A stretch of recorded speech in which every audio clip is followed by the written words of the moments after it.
Okay, so now we're going to look at Apache here. And one of the things I've done here is I've written up a script to automate this process, which makes life easier. Now I'm going to right click on this. The system's a little bit different here for 17. And it's going to go here to gedit and select that. So you just right click on a script you want to edit or whatnot, and then you tell it gedit. We don't get tabs up here anymore where you can't just like stow stuff away as easily. If you want to access something, let me show you this real quick. Just a little get around the system type thing. You click activities here, and you get your what they consider to be the most used basically things along here, and then you add additional ones that you're running pop up down here. Here's your windows and then that are open currently, and here's your applications here, assuming it will actually click and do it. There it goes.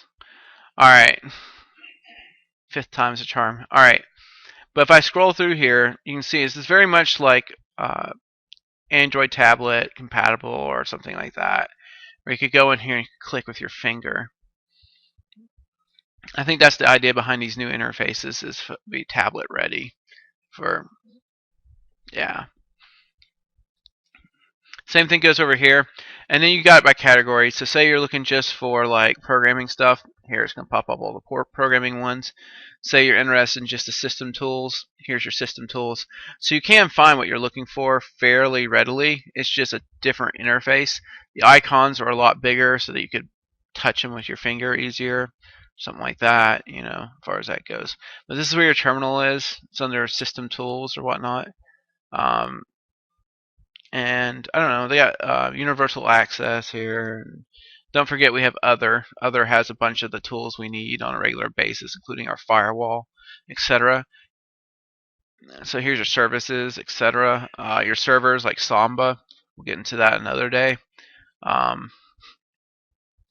But you know, so on and so forth. Over here is where you can type in search criteria. So say you're looking for a terminal and you know what you're looking for, you can actually start to type it in, and it will show up here, and you can select it to run it. Does that make sense to everybody? So if I click on terminal here, I will get a terminal pop up, which is ideal. Yeah, more or less. Yep.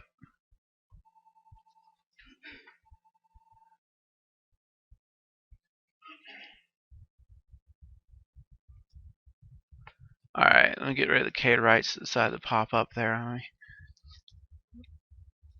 It's also very sensitive on this interface, so be kind of careful with it, as it does like to just suddenly pop all over. You can have multiple desktops, it's just they're over here. So, FYI.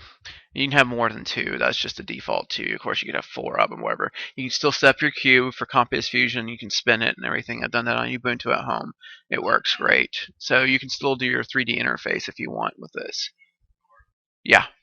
Yeah. Compass Fusion runs on every distribution of Linux. So it's just a matter of installing it. Okay. You do need an NVIDIA card, though, for it to work. It's not going to work with the other cards.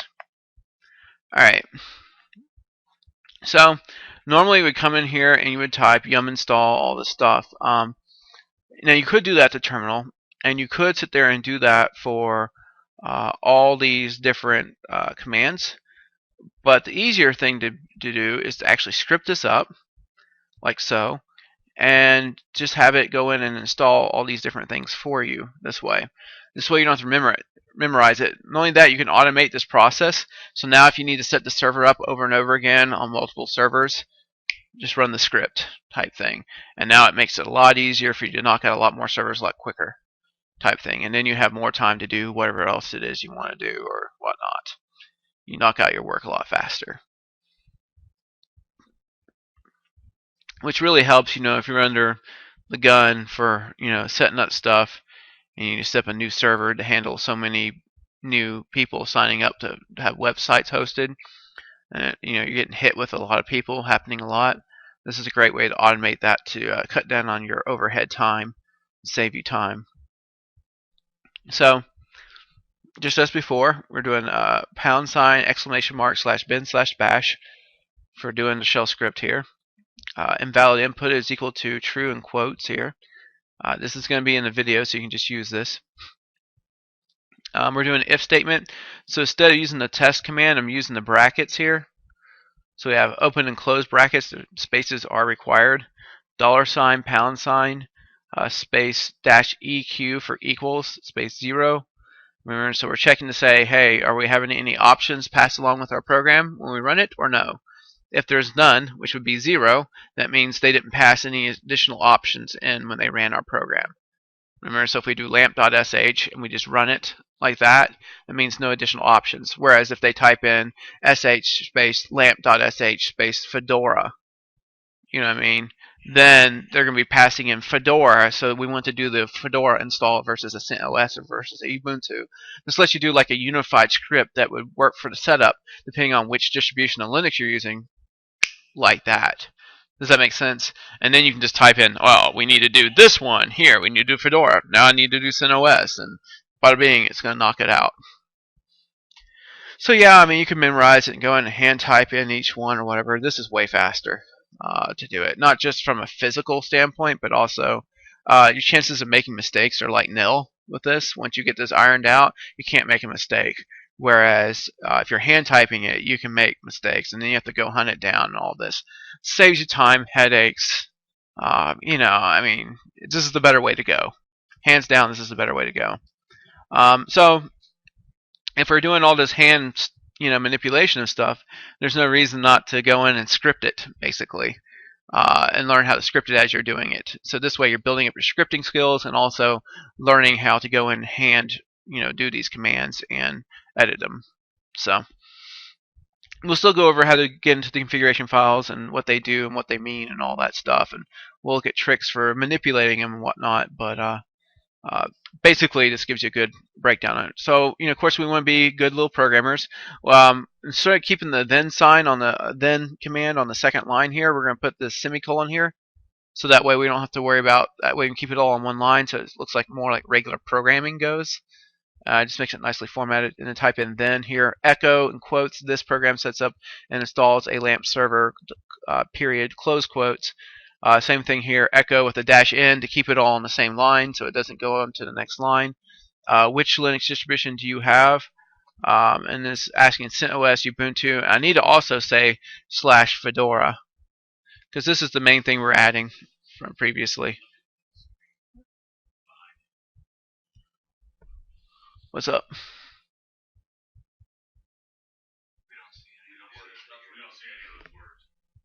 What on earth? That's why we're like, really? That is truly weird. Okay.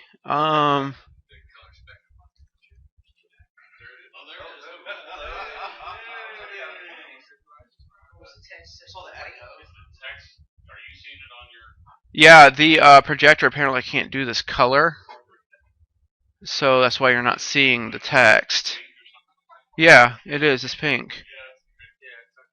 So we know what color the projector doesn't do. So there you go. It's on the video. It's on the video. I promise. Yeah, no, there's something typed there, all right, and it's on the video. I promise you. So yeah, I apologize. Thank you for letting me know that. I didn't realize that it didn't do pink and red right now on the projector. That's like the other projector too. Jiminy Christmas. All right, and then we're using this read command below, read Linux distro, and again we're just reading in. We're creating the variable at this point called Linux distro, and we're reading a value in that someone types at the command prompt. And by doing the -n, this is going to keep it all on the same line, so that whatever they type ends up being on the same line. Where my cursor is, right here when they're typing it in. Does that make sense? This makes it nice and clean and pretty. Then we're coming down to the else statement here, and everybody can see this next one here. Yeah, they can. Good. Linux distro equals if it's not equals 0, meaning if they typed in something to go along with the program name. For instance, lamp.sh space Fedora, right? So they're passing in Fedora. Basically, they're selecting Fedora when they ran the program without having to be prompted for it, right? The same way you would do like, oh, I don't know, touch command or the move command or copy command or any of those type of regular shell commands, right? In which case we say else here Linux distro equals in quotes $1, which would be the first parameter being passed in for the program. So this would be like lamp.sh space Fedora. That space Fedora is the first option.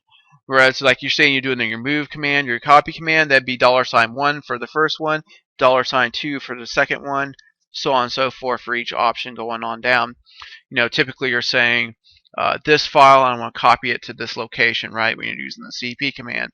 Well, the actual file that you want to copy is going to be $1, and the place you're going to copy it to is $2. Does that make sense? Okay, cool.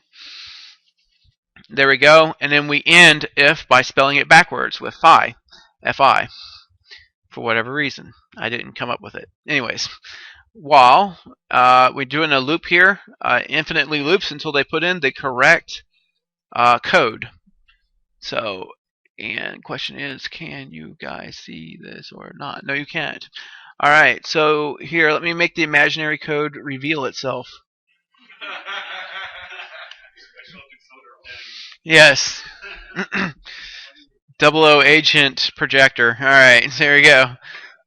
While open bracket here in quotes $ invalid input close quotes equals in quotes here true close quotes. So we're saying, hey, did they have invalid input? Did they not put in the correct thing? Which the correct thing would be CentOS, Ubuntu, or Fedora. And remember, the -o means or here. So we're saying they could have said CentOS would be correct, or Ubuntu could have been correct, or Fedora could have been correct. If we need to support more distributions, we can add additional -os here. For instance, SUSE might go there, you know what I mean? SUSE type thing.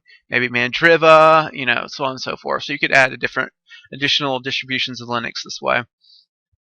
So so we're just going to keep repeating. That's why we're saying while invalid input, while they continue to input in the wrong input, we're going to keep asking them over and over again until they get it right. Does that make sense to everybody? That's what we're doing here. All right. So we're basically saying if they get these right, so if they said, if what they typed in was one of these, either Linux distro was CentOS, or Linux distro was Ubuntu, or Linux distro was Fedora, semicolon then, so that way it's all on one line. If this was spread out further, it would be all on one line. And then we say invalid input equals false. So if I say invalid input equals false, the while loop is going to terminate, and we won't keep asking them to put in the proper response. Does that make sense to everybody? Okay. So, and then we say break, because there's no point in me continuing to execute this code inside the while loop. Because if they got it right, why am I going to keep asking them to input the Fedora or CentOS or Ubuntu in there? There's no point in doing that, right? So instead, I'm going to tell them break, and we're just going to kick out of that. Else means that they didn't get it right.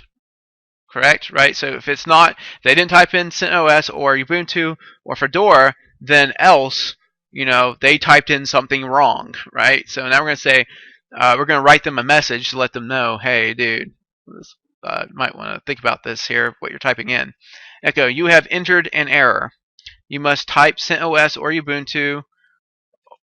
Let's make this a little you probably can't see this. Hold on a second. Let's add Fedora here, and then I'll highlight it so you can actually see it. So my apologies. There you go. Magical text is revealed. All right. So you must type in CentOS, Fedora, or Ubuntu. That should be a comma after CentOS. In all lowercase. You typed $Linux distro. So whatever they type is going to get displayed there. Does that make sense to everybody? It's not going to actually say $Linux distro when it displays it. It's going to display what they typed. Does that make sense to everybody? Okay, cool. And then it says, echo, this program sets up and installs a LAMP server. And then put it all in the same line here, when whatever their input is. Sorry, so this goes to the next line and it says, which Linux distro do you have? CentOS, Ubuntu. I need to say /Fedora. And at this point, whatever they type is going to be on the same line with it, so it's not below it, which would look stupid if it was. All right, Fedora, like that. And then I'm just going to add in that comma, so that way it looks somewhat nice. All right, so it's asking which distribution of Linux they want to set this up for. Okay, and then done. When we're done doing the while loop, we do it till it's done, right? So this is the end of that while loop. Right. Correct. It's an infinite loop. So it'll keep going until you get it right. So that's what we want. We don't want them to have the chance of inputting the wrong input. If it's going to be CentOS, this is how it's going to be set up. We're going to say if in bracket here, or notice the spaces are required here. In quotes here, $ Linux distro, close quotes, equals, in quotes, CentOS, close quotes, close bracket, semicolon, then. Now, okay, so let's do a real quick refresher here. Brackets defines what are test conditions. Whatever we're testing goes inside those brackets, right? And then, can anybody tell me why we have to have the quotes and the $ for our variable? Can anybody remember that? Ooh, gotcha. That's the one that messes with people. Why the quotes? Can anybody tell me that one? Not at all? Okay. Isn't there value? Doesn't have anything to do with it. It's because it's text, yes. So we're putting quotes around it because it's going to be text. And the $, anybody remember the $?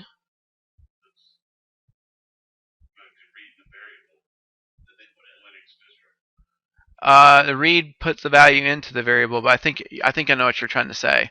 Basically, what he's trying to say is that the $ lets you access the value stored inside the variable, and that's exactly what he's trying to say. Yeah, you are on the right track. You're just not saying it. But yeah, I got what you're trying to say.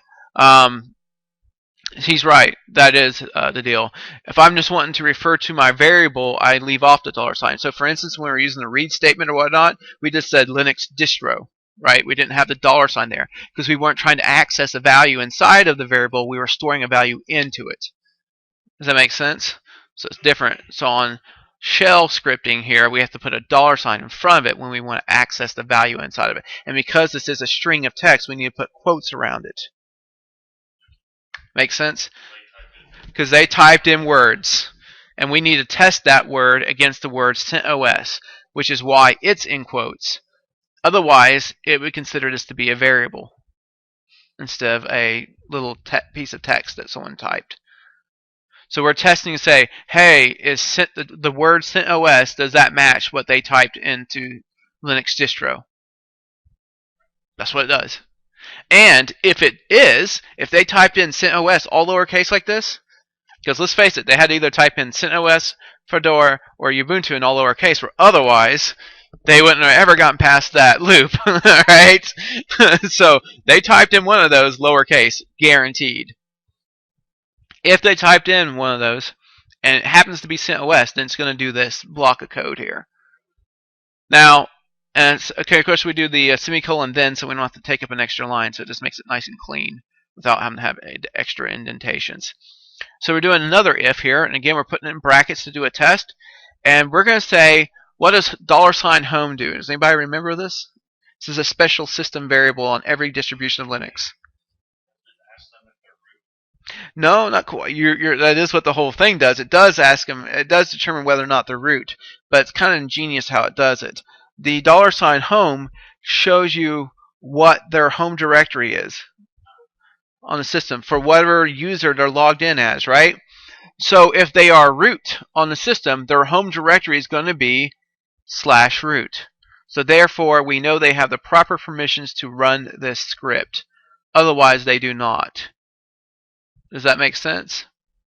Because otherwise, if I come back as /home/student, we shouldn't even bother trying to do a yum install because this is going to fail because they're not root. You have to be a root in order to do these installs, right? In order to be an administrator. So you must be an administrator to do this task. And so we're testing to see whether or not they are the administrator. Make sense to everybody? It's pretty cool. So we're going to close that bracket there, and that's what that /root does for us. Semicolon then, and then # for just doing a comment here. This installs our LAMP setup. Yep. So yum install, the -y here keeps it from having to ask yes or no to install something. And so this lets it just run through without having to ask you any questions at all. And it just goes bam, bam, bam, bam, bam, bam, bam. And it just installs it. Yes, it assumes yes for everything. And then that way you don't have to keep saying yes over and over for each one. You don't have to babysit it. You can just run the script and take off and then do the next server while it runs off in the background. Does that make sense, everybody? Yeah, because otherwise you're going to have to sit there and babysit and say yes, yes, yes, yes, yes to everything as you do it. It's just like if you're trying to copy something and you don't want to sit there and say yes to copy the files or to delete files or something like that. Say you want to delete a whole set of files inside of a folder and you don't want to say yes to every single file in the folder, and there's like 10,000 files. So you're going to be there about an hour saying yes to a whole bunch of files. Hope you don't make any mistakes typing in Y to each file 10,000 times.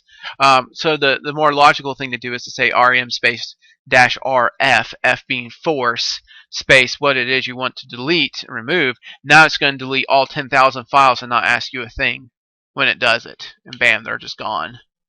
Does that make sense? So same kind of idea, but we're doing it with the installation here. So that way we're not having to babysit it. You don't want to babysit things. I believe so. I'd have to look it up. Let me see here. I think I can look it up, matter of fact. So, let's see. Where are we at here? Alright. Let me become root. Alright. Yum -- help.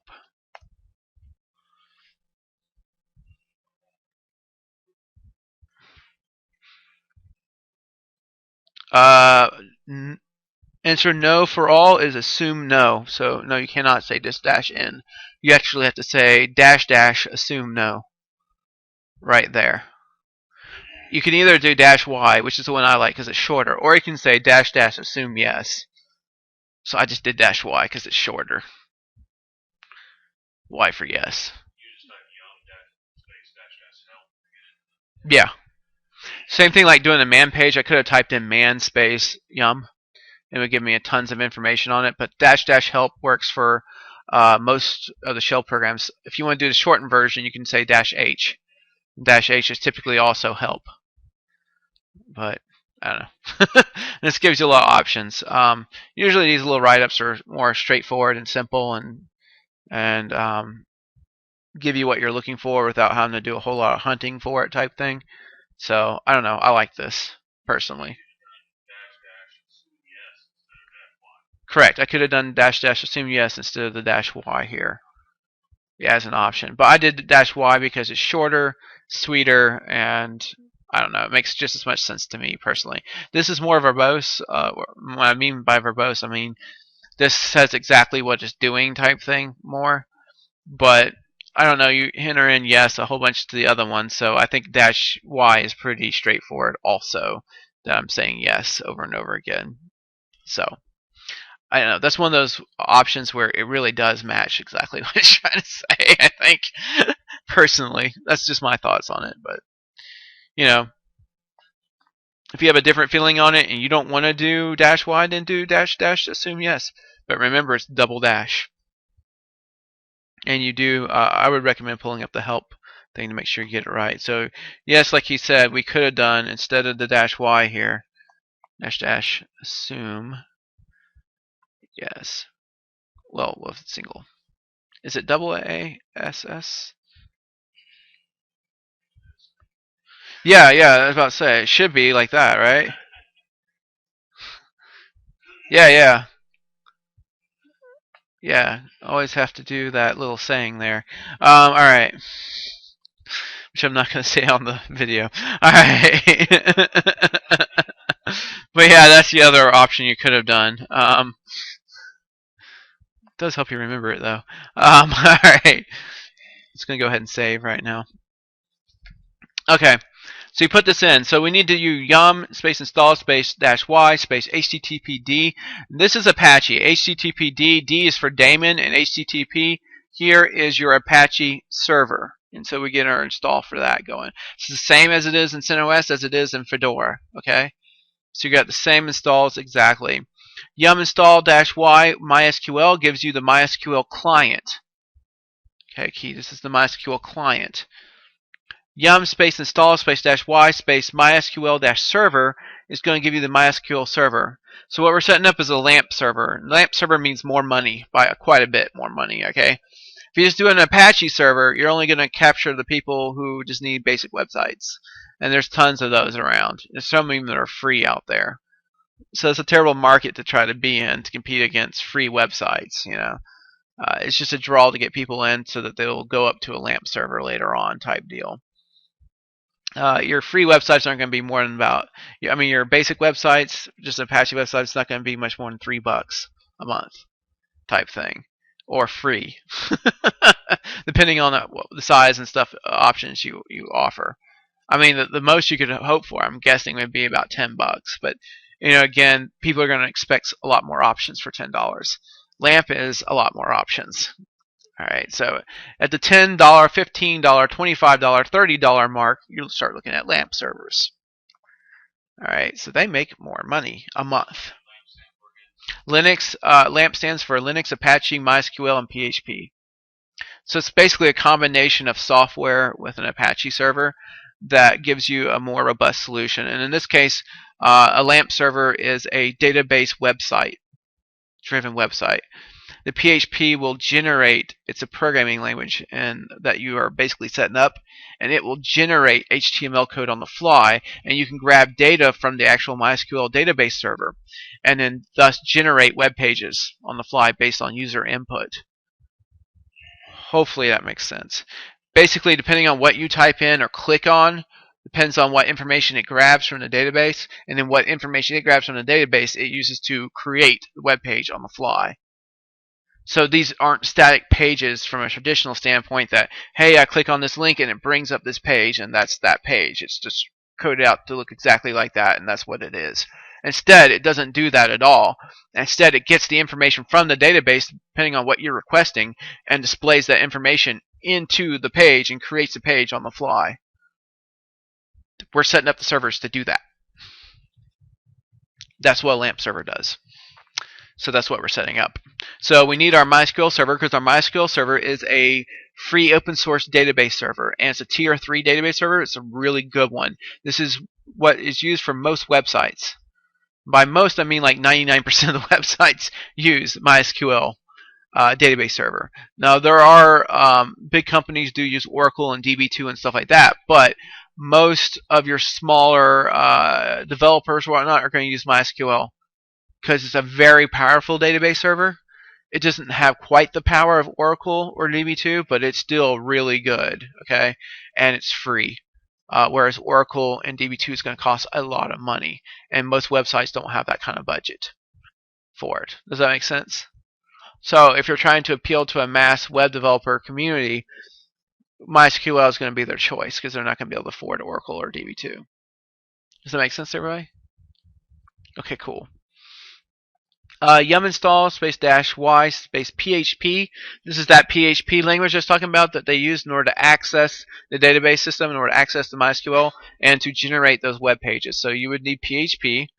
Yum space install space -y space PHP -gd. GD is the graphics library.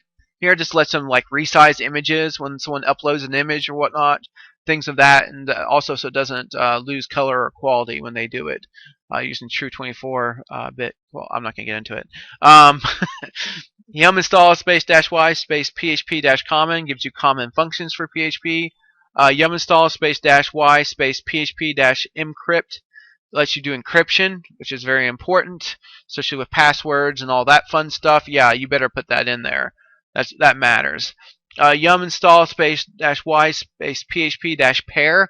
Pair is like a whole login system, whatnot, that's pre-built for PHP library, so that they don't have to constantly redevelop a basic component that's used a lot.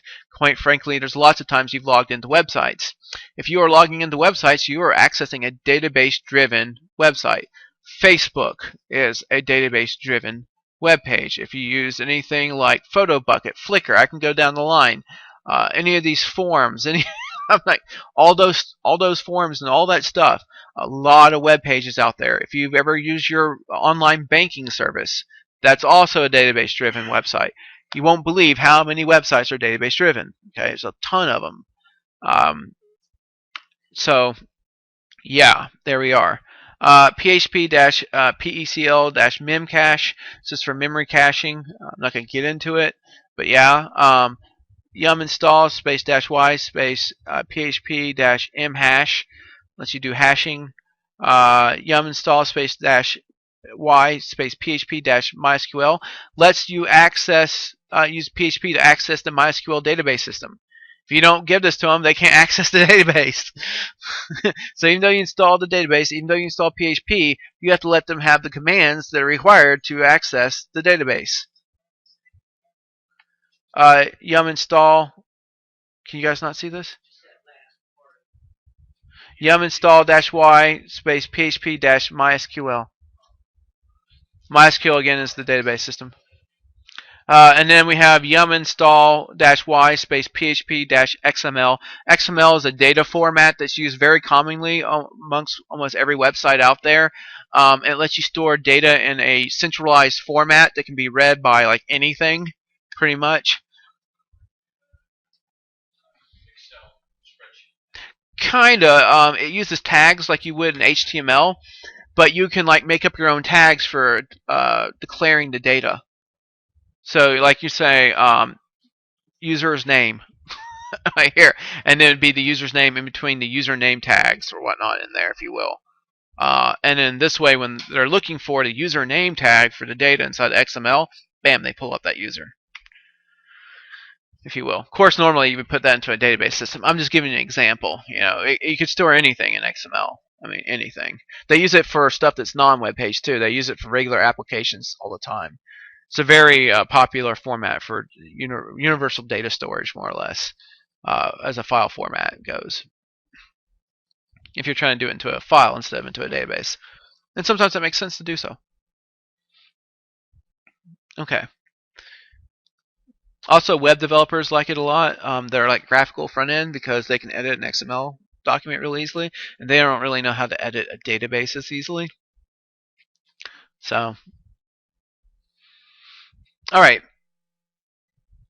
And so, as you learned previously, back when, you still have the /sbin/chk-config space httpd space on, and this is going to basically enable the server to run when it boots up, right? So it's going to automatically start the Apache server so that it's running when you start up the computer. /sbin/service space httpd space start. It's going to start it right now. So we installed all this stuff and we're not going to wait.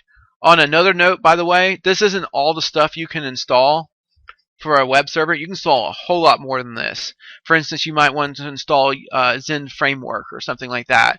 Or maybe you want to install CodeIgniter or Cake PHP or one of those frameworks, etc. Those are very popular PHP frameworks that developers use so that they don't have to go back and reinvent the wheel. And they've done all the drudgery work. They have all the virus and hacker protection stuff built into it, into the framework by default, etc., etc. And so then the developer just issues these super commands, and then it does all the other stuff underneath the hood for them, and they don't have to reinvent the wheel over and over again. So those frameworks are really popular. I didn't put them in there, but you could put them in there depending on what you need. So it just totally depends. Okay. So /sbin/service space httpd space start. And then starting MySQL Server here /sbin. So now we're going to start the MySQL database server, because we also have to have a database server to run along with the actual web page, because they have to be able to access that database. Now this could be on a whole separate computer for the database server if you like. Matter of fact, it's better off if you do have it on a separate computer, because it lets you do better load balancing for the sites. I'm just saying. But say you're on a budget, so you throw the database server on this same virtual machine on the same computer, on the same server. You can do that. Like I said, it's better if you have it on a separate computer, but you have to have the budget for it. /sbin/chkconfig space mysql d for daemon space on here, and then /sbin/service space mysql d space start lets you start the MySQL database server. Does that make sense? And here I just threw in Python in there. I can move this up to another location here with the other installs. Actually, I want to, just because you want to keep everything really neat and together. It just makes it easier if you do. Notice I'm using really pretty comments because it makes it easier to read. So here I'm just kind of like breaking this up and letting everyone know what I'm doing at what point for the installs and whatnot. Is this making sense? So again, it's just keep it clean, keep it nice, keep it pretty. And then when other developers, other network admins come in to work with your scripts or whatever, they can easily modify them, easily see what's going on, quickly find what they're looking for, etc. Same thing for you. Say they change, I don't know, Red Hat, for instance, which has a bunch of changes, and you weren't expecting them. It's nice to be able to go back and find where on earth you are in your script, so that way you can make those changes easily without having to hunt forever to do it. As far as that goes. Alright. Else, you must be root in order to be successful. Remember, because this was this whole if they were the administrator. If they're not the administrator, now we're going to have to say something else to them. You must be root in order to be successful. After entering the password for root, rerun the program sh-lamp.sh here and echo. And it says -n, enter your root password. And the moment they, and we're doing the su -- form, so it's going to ask them to put the password right here. The moment they do, they become root, but it is going to kill our program in the process. And I haven't figured out a way to get around that. So I don't know if there is a way to get around that. So let me put it that way too. Yeah, so you got to rerun the script. Yeah, exactly. So I don't think there is a way around it. Yeah, because you are changing permission levels. Whatever you're running is going to get killed because essentially you're logging out of that user. So I don't think there is a way around that. FI here, end of root administrator test, and this is basically the end of the CentOS installation and startup. Now let's look at Fedora here. Same setup here. We're saying else if that what they typed in for Linux distro ended up being Fedora. So instead, if they said Linux Fedora, if that's what they typed in, that's what they want to set up for, then we can say semicolon then here if $home equals /root. So we're saying, hey, are you administrator? Semicolon then. You notice it's the same logic over and over again. Then we can say yum install space -y space httpd. Notice it's all the same as CentOS here. So all the installs I just went over a second ago, it's identical. Let me move the Python up there again and give it a -y because I overlooked that when I was modifying that. I basically just copied the whole part of the CentOS one since it is so close to matching that of the Red Hat one. And previously to this version, it was identical, matter of fact. And I do need to give it a -y here.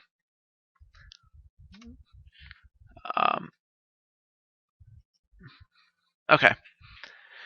So here we have our yum install space -y space Python here. And that makes that install just like we did before. Okay, so we're starting in servers. Now notice this is different. Left these commented out to show the difference between the two, okay? Normally you'd use the chkconfig. We're not doing that anymore. We're now using systemctl. Instead of saying on, you say enable. Okay? This is true for all the servers. And then you have to give the server name, and then you say .service. Is the way it works. Okay? So instead of using chkconfig, that's what you're going to use. You're going to use systemctl. If you use the chkconfig for these or whatnot, it typically will not work for Fedora. So the only way to make it really work is to use the systemctl, and this is their new preferred method of doing things. And instead of service, we're going to use systemctl. So there is one nice thing about this. We don't have to have two totally separate commands. We can stick with just one command here, and it still is start. So what we use for start here is also still going to be start, restart, stop, etc. Does that make sense? And then again, we say httpd.service here. So essentially, we have one command to rule them all, and we determine whether it's enabled or disabled or whatnot, and if we're starting it up, stopping it, or restarting it. Yes, Lord of the Servers reference here. All right. All right. Starting MySQL Server. We're going to do the same thing. We're going to use our one command to rule them all again, and it's going to be systemctl. I'm guessing this means system control is what it means, which makes you have NASA references now. But systemctl enable equals MySQL D. Remember, D is for daemon. If it's just MySQL, that's going to be the client. Dot service here, and then now we are turning it on to be start when the computer boots up. Starts up. What's up? The enable in your script there is a different color. Is that on purpose? Or am I just seeing that differently? You're seeing it differently. It's the same. Yeah, I know it's identical. It's just whether or not I highlight it or not. But no, it's the same. Here, systemctl start MySQL D. Again, D is for daemon. Dot service to start the server now. Making sense? All right, so that'll run and start it. Then we say else here. Echo, you must be root in order, because again, this does all this stuff here if they were the network administrator, if they're root, privileged user. Otherwise, they aren't, and we need to let them know that. So again, we tell them that they need to be root, and we ask them for their password, and then it's going to log them in as root and promptly kill the program. Then this is the end of the Fedora installation and startup. Like I said, I just copy and pasted CentOS and made my changes. It's awesome. It didn't take much. So else if here, and then open the bracket here. We have in quotes $sign Linux distro, close quotes equals open quotes Ubuntu, close quotes, close bracket, semicolon, then. So again, we're testing, hey, did they type in Ubuntu this time or not? If they typed in Ubuntu, it's pretty close to the same thing, only we have app-get space install space and then the name of the servers. And the names of the servers do change for Ubuntu versus that of CentOS and Red Hat because they are on the Debian system, package management system, and they're not on the RPM system. So there are different names for them, okay? All the people on the RPM system pretty much have the same names. All the people on the Debian system have pretty much the same names. So if you're running Debian instead of Ubuntu, like for instance, you could have them do Debian instead. This is probably going to work also for Debian and not just Ubuntu. Does that make sense? I'd have to test it, but 99% of the time, what works for an install for Ubuntu also works for Debian. Same thing goes for any of the ones that are using the RPMs. So like if whatever would work for Red Hat is typically going to work for CentOS, typically going to work for SUSE, typically going to work for Mandriva, etc., etc. Does that make sense to everybody? Okay. All right, good. So if I say app-get space install, so basically you're replacing apt with yum. I didn't have to check to see if they're the network admin. I can use the sudo. And now in Red Hat, you can also set up sudo by setting up the sudo as user. I'm not going to get into that right now. There's a way to do that. And so in which case, then you could get away with using the sudo command, and that would check to see if they are root or not, basically. And if they're not, it's going to prompt them for it, and then they type it in, and then it'll do the install. And then all of them thereafter are going to install as root privileged. Right, and it won't kick them out. That's correct. So sudo is the ideal thing, but they have to have sudo set up to do that type thing. So, you know, there's that. By default, it's not set up in Red Hat. By default in Ubuntu, it is set up that way. You can set it up to do that in Red Hat. It's just not defaulted to that. Anyway, sudo space app-get space install space Apache 2. Sudo space dash app-get space install space MySQL-server. So this is identical. This is identical. This is different. Instead of saying PHP, it's PHP 5. And then you have PHP 5-GD, PHP 5-pair, PHP 5-MySQL, PHP 5-XML, PHP 5-common, PHP 5-encrypt, PHP 5-mhash, and PHP Myadmin. I threw that in there for setting up it was a nightmare for CentOS. It probably could get it in easily for Red Hat. This is a really nice option where you can remote do your administration of your PHP system as the administrator of the system without having to go in and do a whole bunch of command line editing. It lets you edit the whole system setup as a graphical interface inside of a web page. So PHP admin is installed by most web administrators. It's very common. If we were to do this in Red Hat, we don't want to do this in CentOS because they don't have it. Without, you'd have to do some serious hunting for the RPM for it and everything. It's a nightmare, blah blah blah. But if we did want to do it for Red Hat, you would literally come in here like this. I would change that from sudo here to yum install. I'm too lazy. I'm not typing all that out.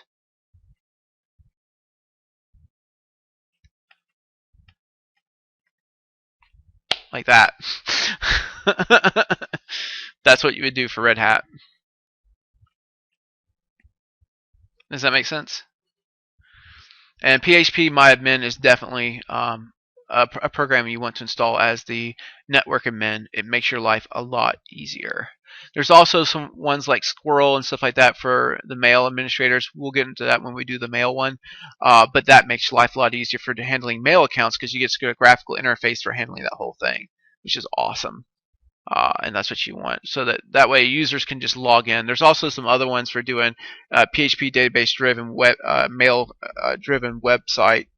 I'm not going to get into that. It's really complicated. It is really complicated. I'm not going to touch that. But anyways, there's PHP Myadmin. And then in order to start it, they don't have a turn it on system. They have a totally different system. It's more advanced, really. And it's happens on the fly, if you will. So they use the sudo space service. Here, Apache 2 start. So you just tell it to start, and you tell it to start. You don't need to tell it to turn on. So that comes on at boot. It kind of handles all that stuff as an interactive system, so it's different. Again, Python, I need to move that over with the other install, so that way it's nice and clean. But that is basically the end of the whole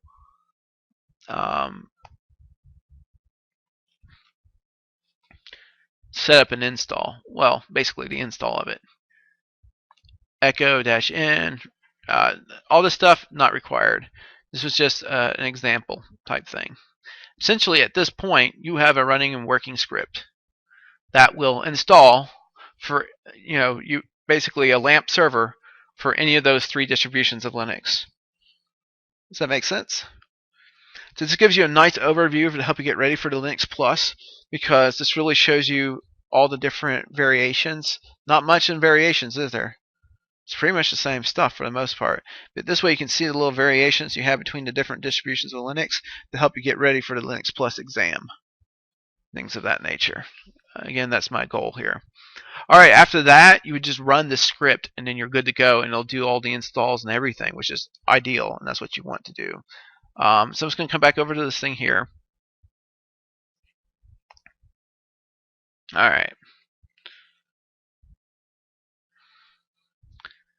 And let me make sure that this thing is pulled up so we can see what we're doing. There we go. It's like, I know that ain't right. What did it just do? Did it just close it? Oh gosh, okay. Right click, hold it down, maximize. Be careful when you're right clicking. If you don't like click and hold, man, that thing just wants to do something. I don't know what it wants to do, but it's going to do one of those options and it just goes off. So be careful about that.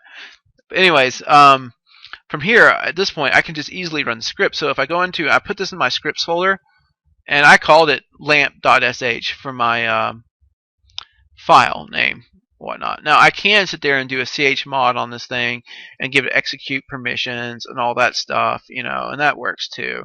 Like for instance, I could do this right here, and I could say lamp.sh, and then now it's going to be execute permissions across the board. For instance, if I do ls-l, there it goes, and then now I can just run it as lamp.sh as an executable program. Or if I didn't have the execute permission on it, I could do an sh space lamp.sh. Now remember, we did this as an option to where we could pass in what it is we want to do for the install. So instead of letting the program run and ask us, I can say space Fedora and tell it I want to do Fedora. And I can just pass that in. Does that make sense to everybody? And bam, it's going through all the installs. And it's telling me there's nothing to do because I already installed it at home.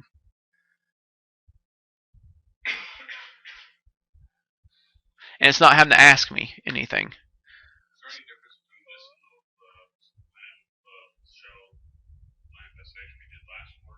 Yeah, because of those commands or whatever. Otherwise, not much. Very little, as you can tell. Yeah. Yeah, I'm wanting to get you guys more comfortable with the shell scripting. Also, there's some exam questions on shell scripting along with Apache questions. So I'm just trying to marry the two together. Of course, I'm not connected to the internet, so it's freaking out about right now. So it's not going to find, or it's not going to be able to connect to the internet to download that whole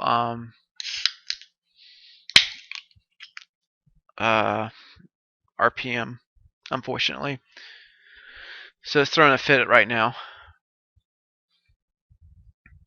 It's going through all its, so it's going to error out, of course, on that. But basically, at this point, it went through and it ran those commands automatically for the system CTL, and it started up your Apache server, and it turned it on, and also did the same thing for the Mysql database system.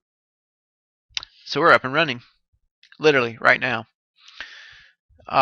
So now, the only thing we would have to do is modify the configuration files. If you want, you could use commands like sed. I'm not getting into that today, but you could use commands like sed to go in and find and replace and actually modify your configuration files without ever having to go into them. And you could script that out too. So if you had a special configuration that you wanted to do or something like that, you could have it hunt it down and replace and find it and all this stuff. As it is, let's just play with the grep command so that way you guys can learn some tricks with it. Okay, saves life, not lives, but saves time. I guess if time matters for saving lives, then it would save lives, right? So it's etc. Hopefully you're not in that scenario. All right, so if I were to cat the PHP any file, you would be horrified at the result.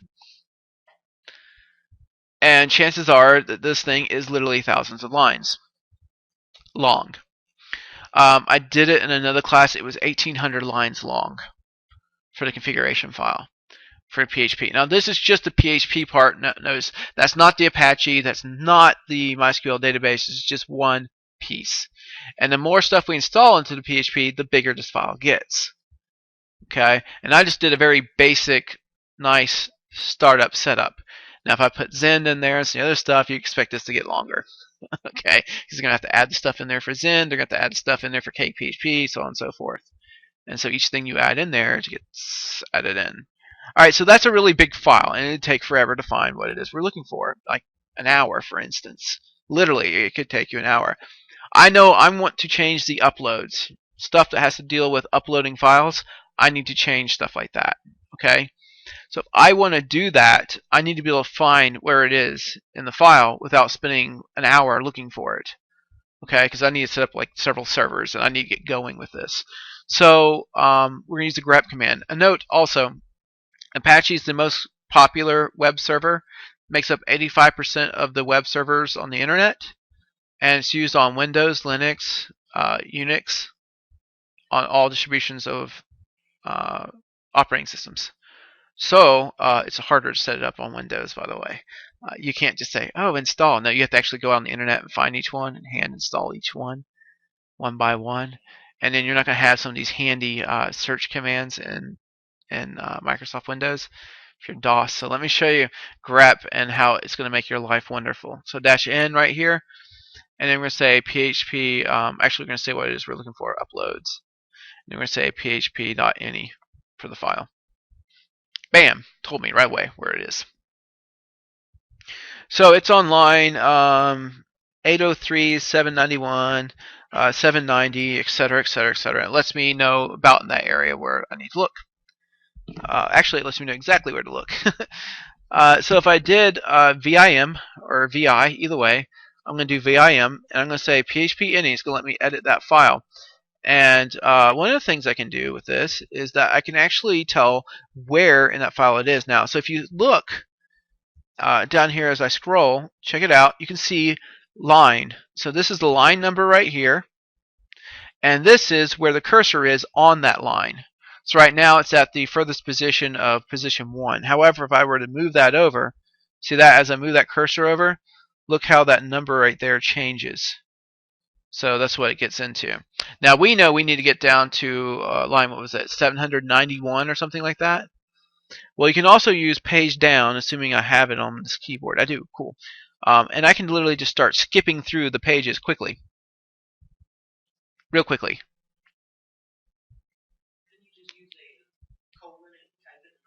Probably. You can probably type in a colon and then type in the number, like for instance. Yep, he's right. Very cool. Awesome. So that makes life even better and easier. Good job. No problem.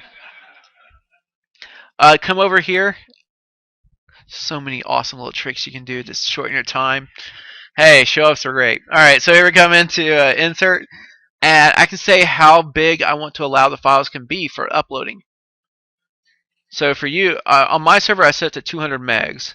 And for you guys, I limit you down to 50 megs. But I mean, you know, it could be anything type deal for what you want. So maybe you want to allow, say, 50 megs to be uploaded for the maximum allowable size of a file. And also, the bigger the files, the more processing it takes and more memory it takes to handle it on the server. So you need additional processor space, additional memory, and additional hard drive space to handle larger files. Because if you get a lot of people hitting at once, uploading files, and the files are bigger, you can crash the server when it runs out of RAM. So there's a lot of variables to think about.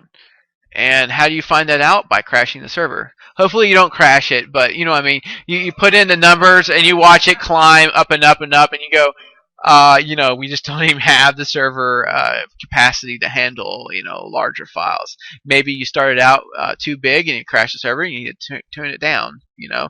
So you'll find out how to tune stuff on the job, you know. But you don't want to find out the hard way as much as possible. So 20 is the number of files that a single user would be able to, in a single request, shall we say, can upload. So we don't allow for more than 20 files at once from a single user. Does that make sense? Well, the room got silent on that one. Yes, sir.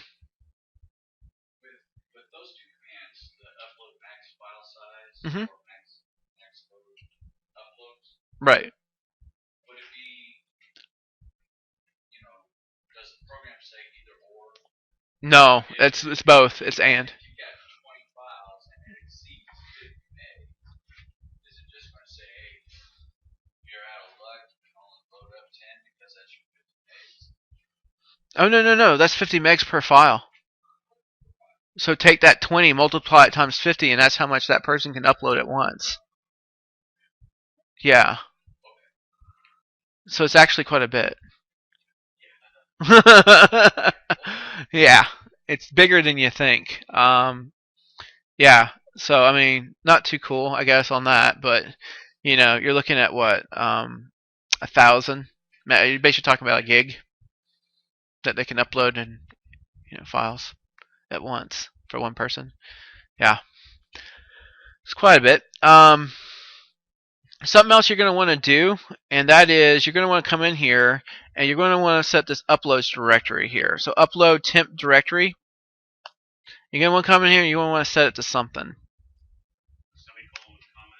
Yeah, on these configuration files, the semicolon is a comment on it. It just varies on the configuration file depending on whatever's reading it in.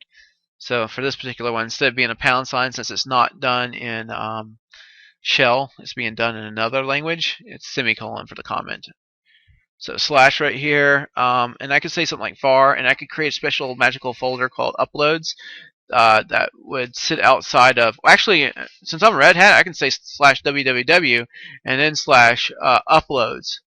And it's kind of cool because the DOM, I'll show you later on, the DOM for the Apache is stored inside of slash var slash www slash html, and that's where the actual web page resides. So for security reasons, you want to keep your files and folders like that outside of the actual directory where web pages can be generated or accessed by the users. Because when the end user comes to access a web page, the highest they can go up in the directory structure is going to be /var/www/html, because that's what the DOM is, and that's where the DOM is where it's high as they can go. Does that make sense to everybody? It'll make more sense in a second. But this has really important security implications. And let me point this out real quick. Essentially, what happens is that, say you have a service where you need to offer downloads of a product, like games, maybe, like you're letting people download games or films or music, or maybe it's something totally different. Maybe it's training videos, or maybe it's some kind of something like that, right? So it's a digital download type purchase system. You cannot put that folder. Okay, you can, but you'd be stupid to do so. You do not want to put the folder with all that digital content inside of the /var/www/html folder. If you did, a user could get into that folder and steal all digital content without paying for it. They'd be able to access it. Okay? What you want to do is have that folder outside of the actual directory tree that would where they actually where the end user would have access, and then the actual web application accesses those files and distributes them to the end user. Does that make sense what I'm saying? So this basically prevents people from stealing the files. We also don't want people going and messing around with the uploads directory. That's a temporary upload directory. We want to be outside of that directory tree structure because we don't want anyone to have access to it. Say if someone set up something where they could try to start deleting or downloading people's upload files as they uploaded them to the site. Does that make sense? It's not something you want them to be able to do, but if you did put it in the regular directory tree structure, it would be something someone could try to do. So we're going to put it outside of it. So I'm putting it in /var/www/uploads. And this is outside of the DOM. Does that make sense to everybody? So therefore, a regular person can't access it. It can be accessed through PHP, through the code, underneath the hood, but blah, blah, end user who's using the web page can't access it. Does that make sense to everybody? Cool.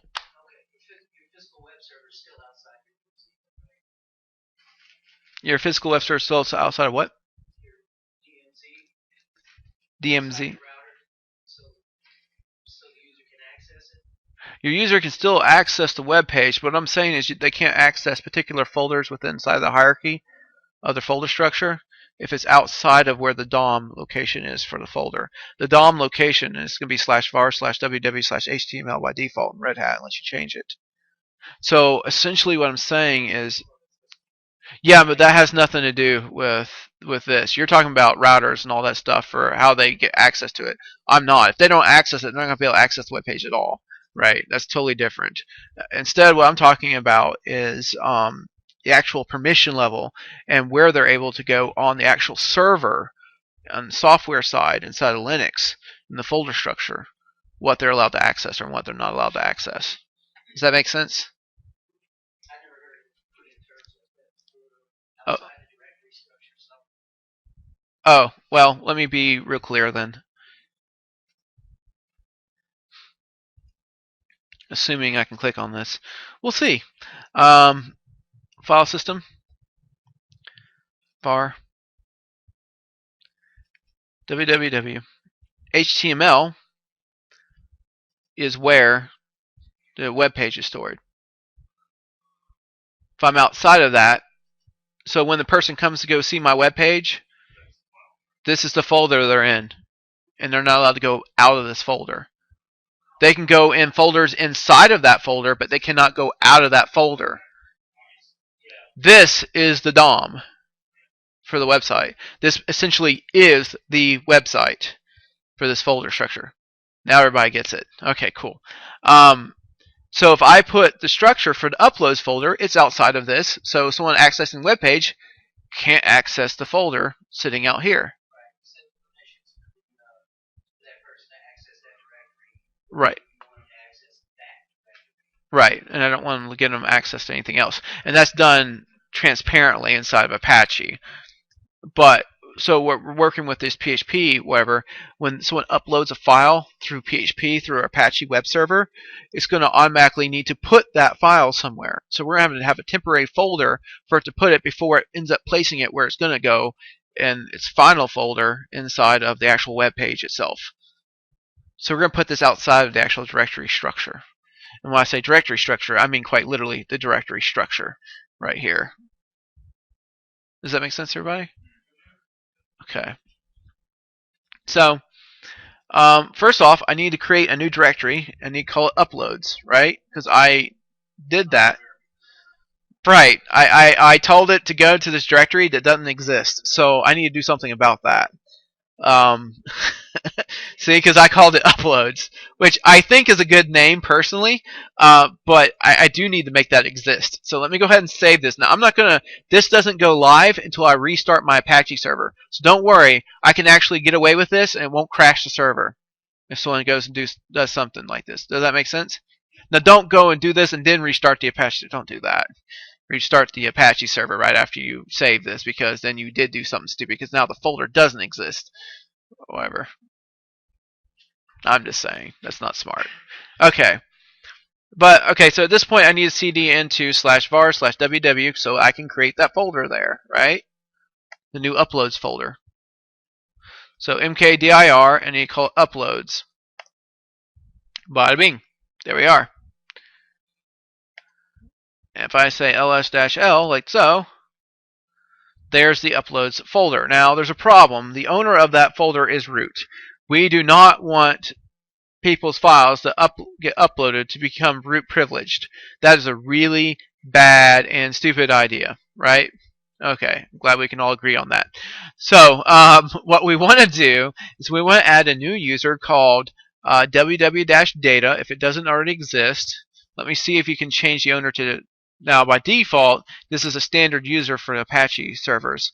Let's see if they have it inside of Red Hat. They didn't have it in CentOS. They do have it in Ubuntu by default. Let's see if they have it in Red Hat now. So I might be able to get away with this. www-data. In CentOS we had to create it. In Red Hat you may not have to. You have to do everything for CentOS, it seems. And apparently also have to do it for Red Hat. Great. That sucks. Oh well, we'll create it. Alright, so users and groups.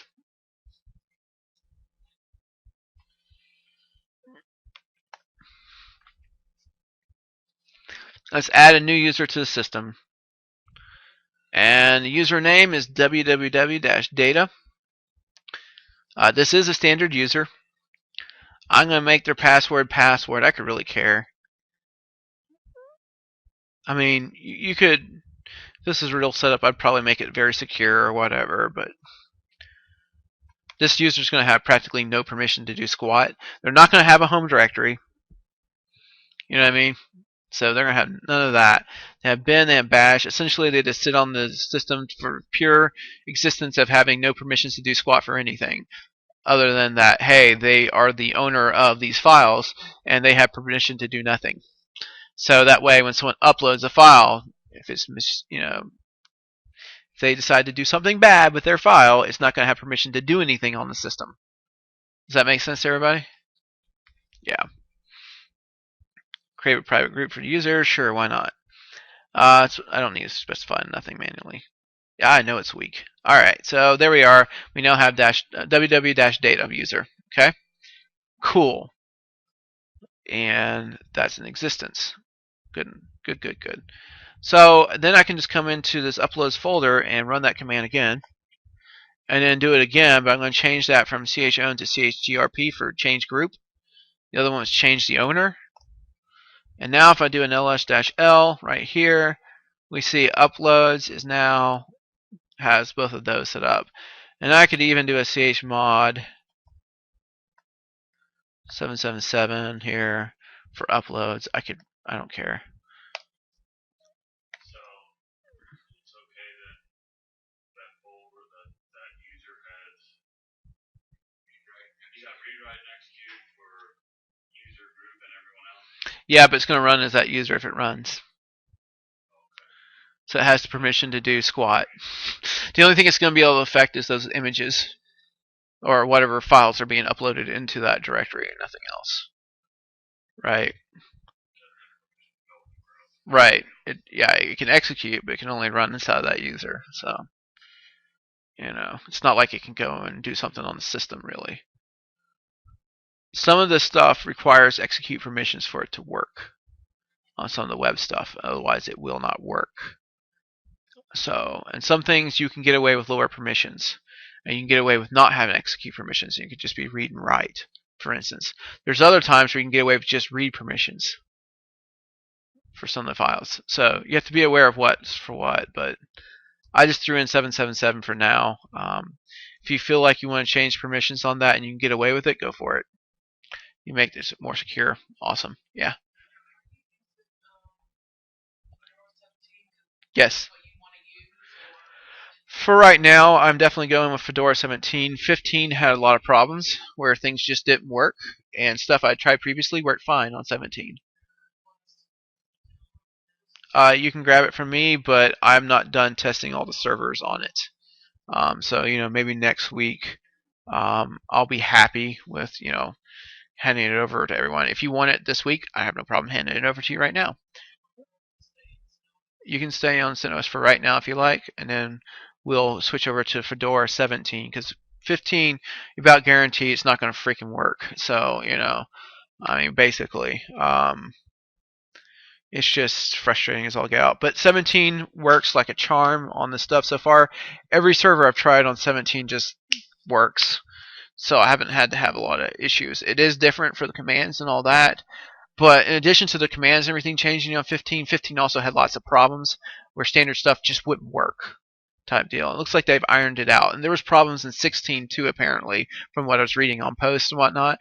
And it looks like they've gotten a lot of that stuff ironed out in 17. So it took like 2 releases before they really got stuff ironed out.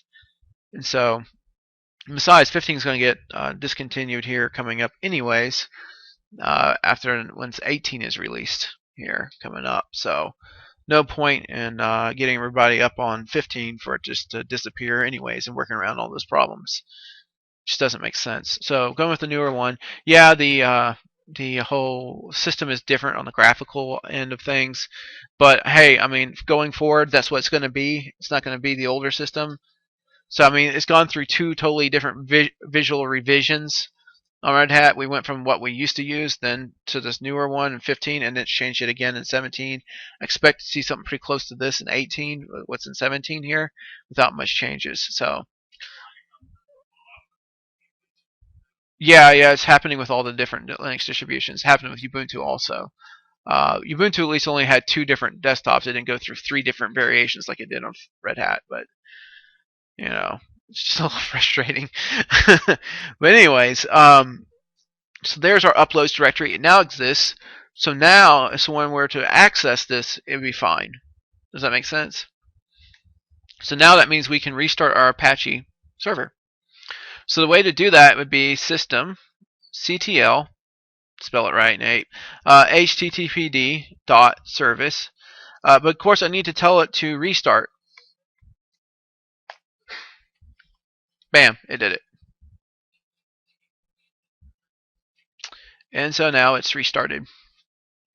When your Apache server is running correctly and all that good stuff, simply, I'm going to put this on a different desktop. Why not, right? Because I can. Alright. Actually, because it keeps it more organized, because I'm really getting annoyed with all these windows overlaying each other right now. It's really bugging me. I like my multiple desktops, quite frankly. Alright. So if I say localhost like this, enter, bam, test page came up. This is what is generated by default from an Apache server when there's no index.html or index.htm or index.php. By the way, as the order of precedence, index.html and index.htm take precedence over index.php. So if you have one of those other files in there, even though you have the PHP file, you will not see the index.php file. The index.html file will take its place when they type it in. You will have to explicitly type out index.php to access the index.php page. So that can be used to your benefit. You can sit there and have it set up while you're developing something, have a splash page up there telling everyone that the page is under development, and then the moment you're done, you simply delete the index.html page, and then the whole rest of the site shows up as the index.php site. It's pretty cool, actually. We'll go over just a little bit of the PHP stuff for doing the test to see what PHP stuff is installed, so that way we make sure we have the right stuff for the end users that are going to be developing web pages on our servers. But anyways, let's just see the local host here. And let me show you how to make a little web page here in just a second. And I'm also going to go over the Apache configuration file too. Okay, so let's go ahead and do that, because they want you to write a basic web page too, by the way, here at school does for their labs. So let's look at that too. I definitely know it, so let's do it. And check it out, it automatically adds desktops as you need them and as you use them up. That's really cool. That's different. Wow, that is pretty cool. I'm not gonna lie, that's cool. Alright, I didn't want that one so much. We can also keep using gedit if we like. So like as we wrote our script here, we can also use this to write a web page. As a for instance, no kidding. So let's just go ahead and do that. Let's create a new one. And let's just start coding a web page. And a basic one, let's do a web page and let's do a PHP page, okay? So that way you can see both. And the PHP one I'm going to do is the PHP info one function, where it displays all that data and generates that page for you automatically. So it lets you see what's installed and what's set up. Alright, so just as HTML, basic HTML page. You know what? I'm going to show you the easy way, assuming I have it installed on the system. I don't know what is and isn't. Let's see if they have something on here that would make life easier.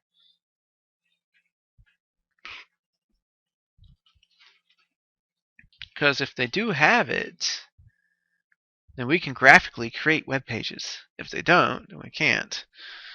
So we'll find out real quick here.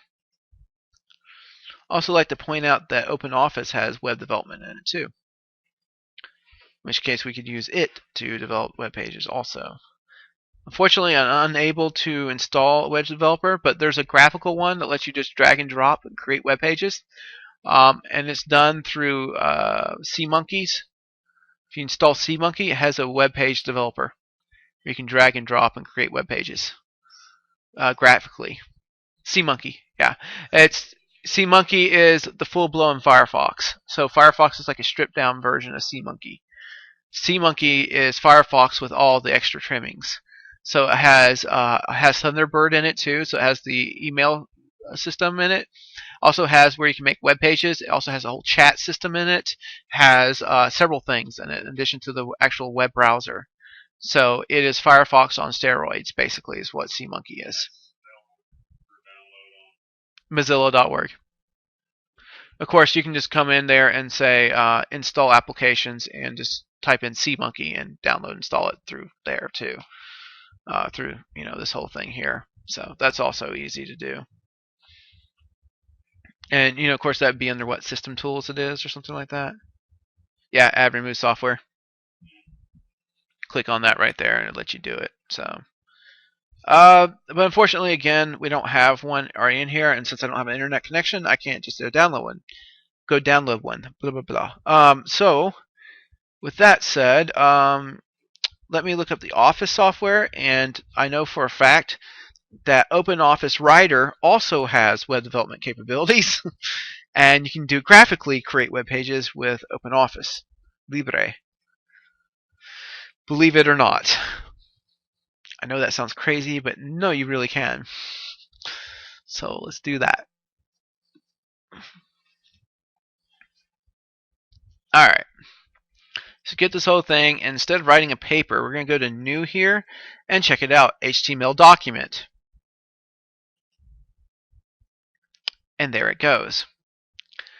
So it has this whole thing set up for creating web pages. It has a text body here, font name, it has font size, and a bunch of other stuff too. Besides that, we can usually go here into Tools. And hold on a second, there's some extra menu bars that you can add to this thing where you can actually see your web development stuff here.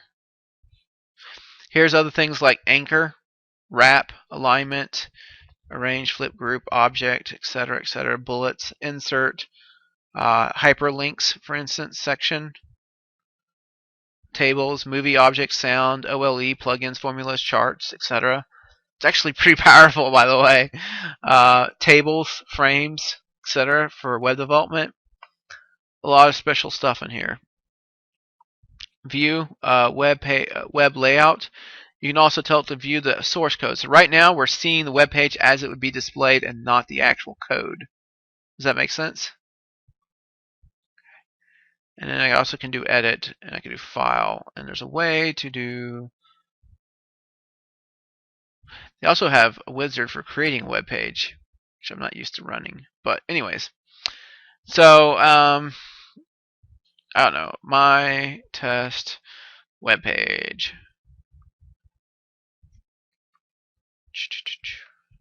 It's something stupid, I know, but whatever. I could come in here, I could select this bit right here, and I could do things like I could bold it, for instance. I could underline it, even. I could center it on my page, etc. I could do lots of things with this. See here, what would be another good example of something? Well, I don't have anything online. All right, let's say Red Hat. Let's turn that into a link, for instance. All right, insert hyperlink. So there's the target. There's the text, and the target's going to be an actual web page, and it'd be something like http://www.redhat.com, for instance. Right, and then we can say if we have frames set up, we can do the frames on here. If we want a pop-up name, you say Red Hat homepage. So this way, if someone brings their cursor over, it's going to bring up a little pop-up hint, etc. Apply, close. All right, so now it's a hyperlink. Now, if someone clicks on it, it'll take them to that web page. No joke. In addition to that, let's throw an image in there for the heck of it. I don't know. We're just doing something, right? So we need to insert an image. So basically, yeah, we can do all kinds of stuff on this thing. Comment, script, frame, table, from file. It might be from file, object, file. All right. Does that program automatically structure the text within that document? Right? Yeah. So like if you put a head data, because you selected that as head, it doesn't matter if it's at the bottom or the middle of the page. Will it automatically know? When you start putting things in, it automatically puts the code into the proper order for stuff, so you don't have to worry about it. So the head tags are going to be above. You're not going to be accessing the head tags, right? It's going to be doing that underneath the hood. And then basically we're working in the body tags, more or less, of the actual HTML. We'll get into that in just a second, but that's basically what he's talking about right now. If I go into Pix maps, though, as that's just the standard thing in here for this system. Yeah, and we're going to go into USR. We're going to go into USR. Thank you. We're going to go into, I think, share. And then we're going to go down to Pix maps, which I could probably start typing P to find it faster. Pix maps. And then I can start looking up, I don't care what it is, really. Eclipse, maybe. I don't know. That sounds great. Sure, let's throw it in there. There we go, the Eclipse picture. I can resize this, I can place it, so on and so forth. Make sense? This is our new web page. It's absolutely stupid, but I don't care. And I'm going to save this as an index page too. So I'm going to do index.html. Index is your first page. So when someone goes to blah, blah, blah website, this is the page that first displays. Okay, so it'll be the ugliest website ever, but I don't care. It gives you an idea of how to do this stuff. I'm going to go ahead and save that.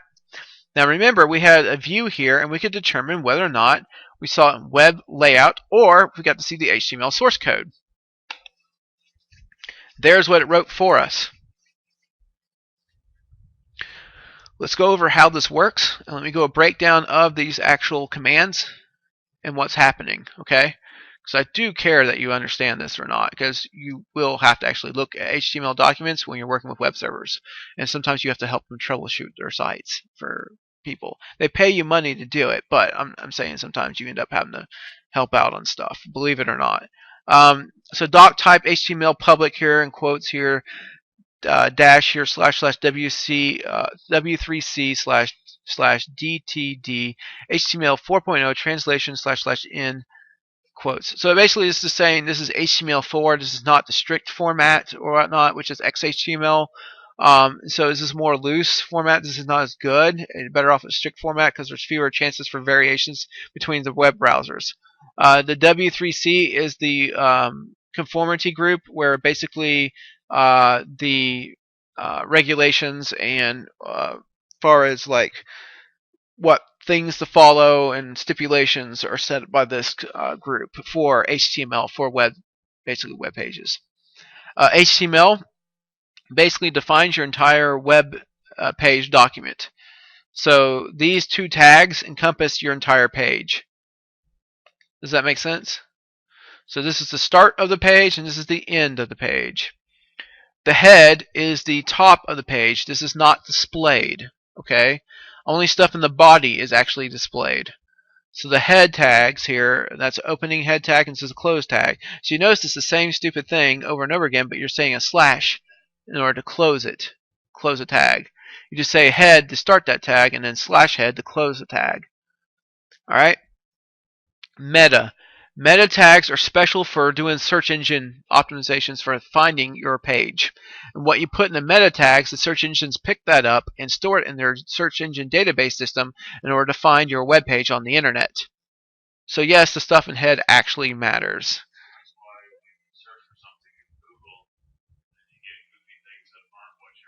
Yeah, because people are putting goofy stuff in the header, yeah. This is also where your title can go too. Right here, you can give a title for your page. Right now, it's just nothing, whatever. But you could say something like my first web page, not instead of fist. My first web page, my fist web page. Bruce Lee page. I don't know. Anyways.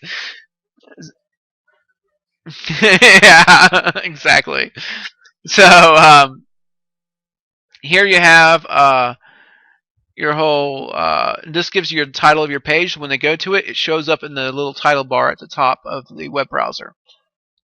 So you don't want to say nothing. You know what I mean? There, where it says like not created or whatever. Untitled. Untitled is what it says when you don't put something in there. So it looks stupid. Looks like you don't know what you're doing, which is accurate, but still, you don't want people to think that.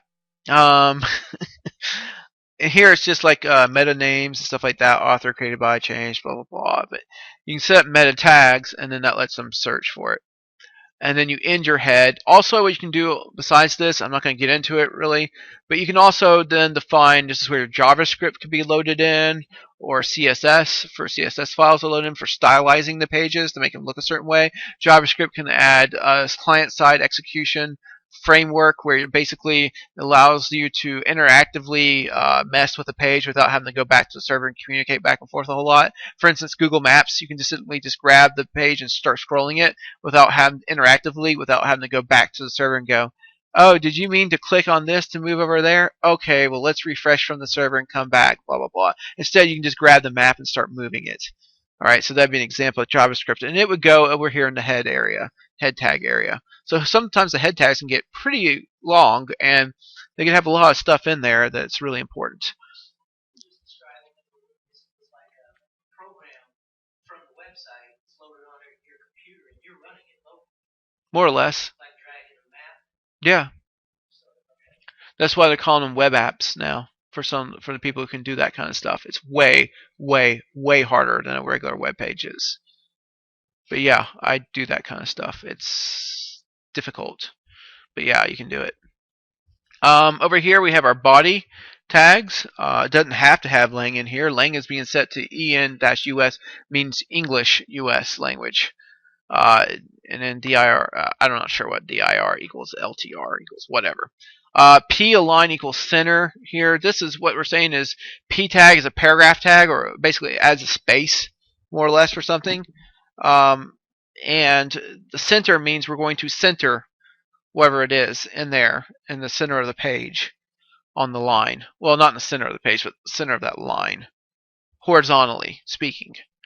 And then you're going to do the same thing here with over here. So we have the /p tag to enter whatever is being centered.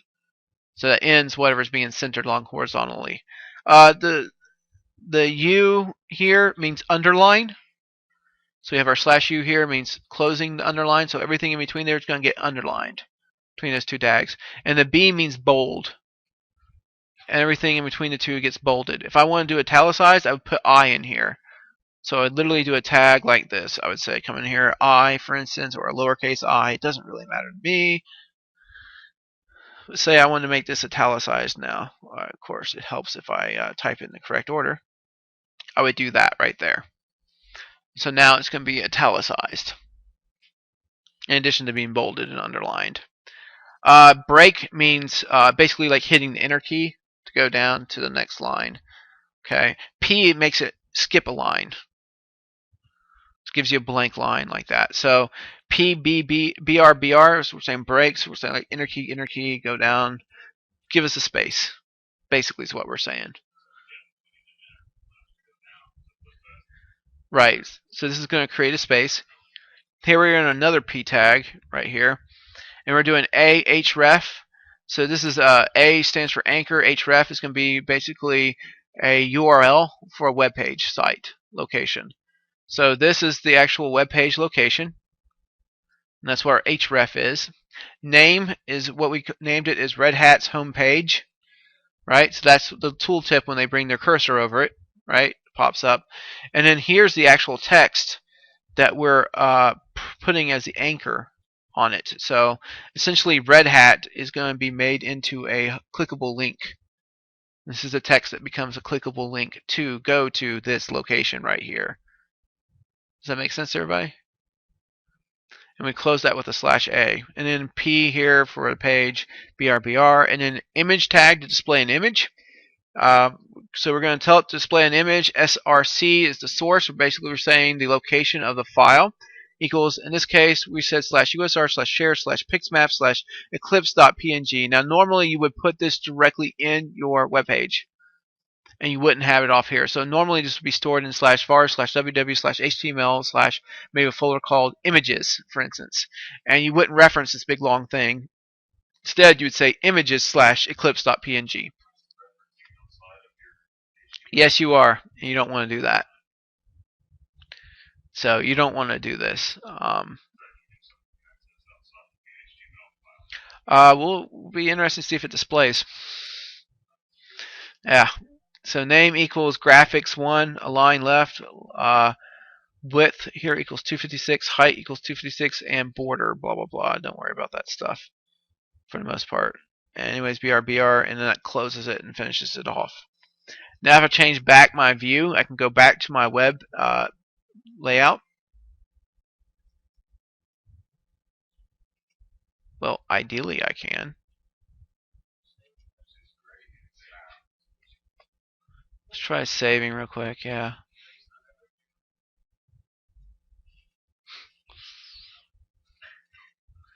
Alright, well, I guess when I edited it, it broke the whole visual system or whatever.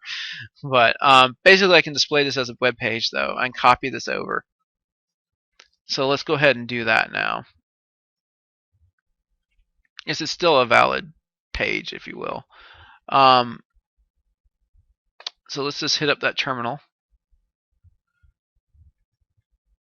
Okay.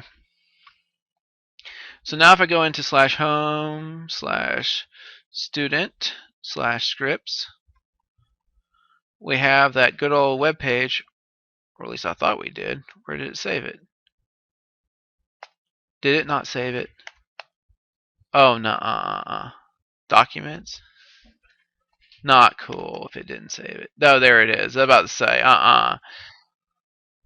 yeah, no. Index.html slash here var slash www slash HTML is where we're going to copy it to. Bam, it copied it.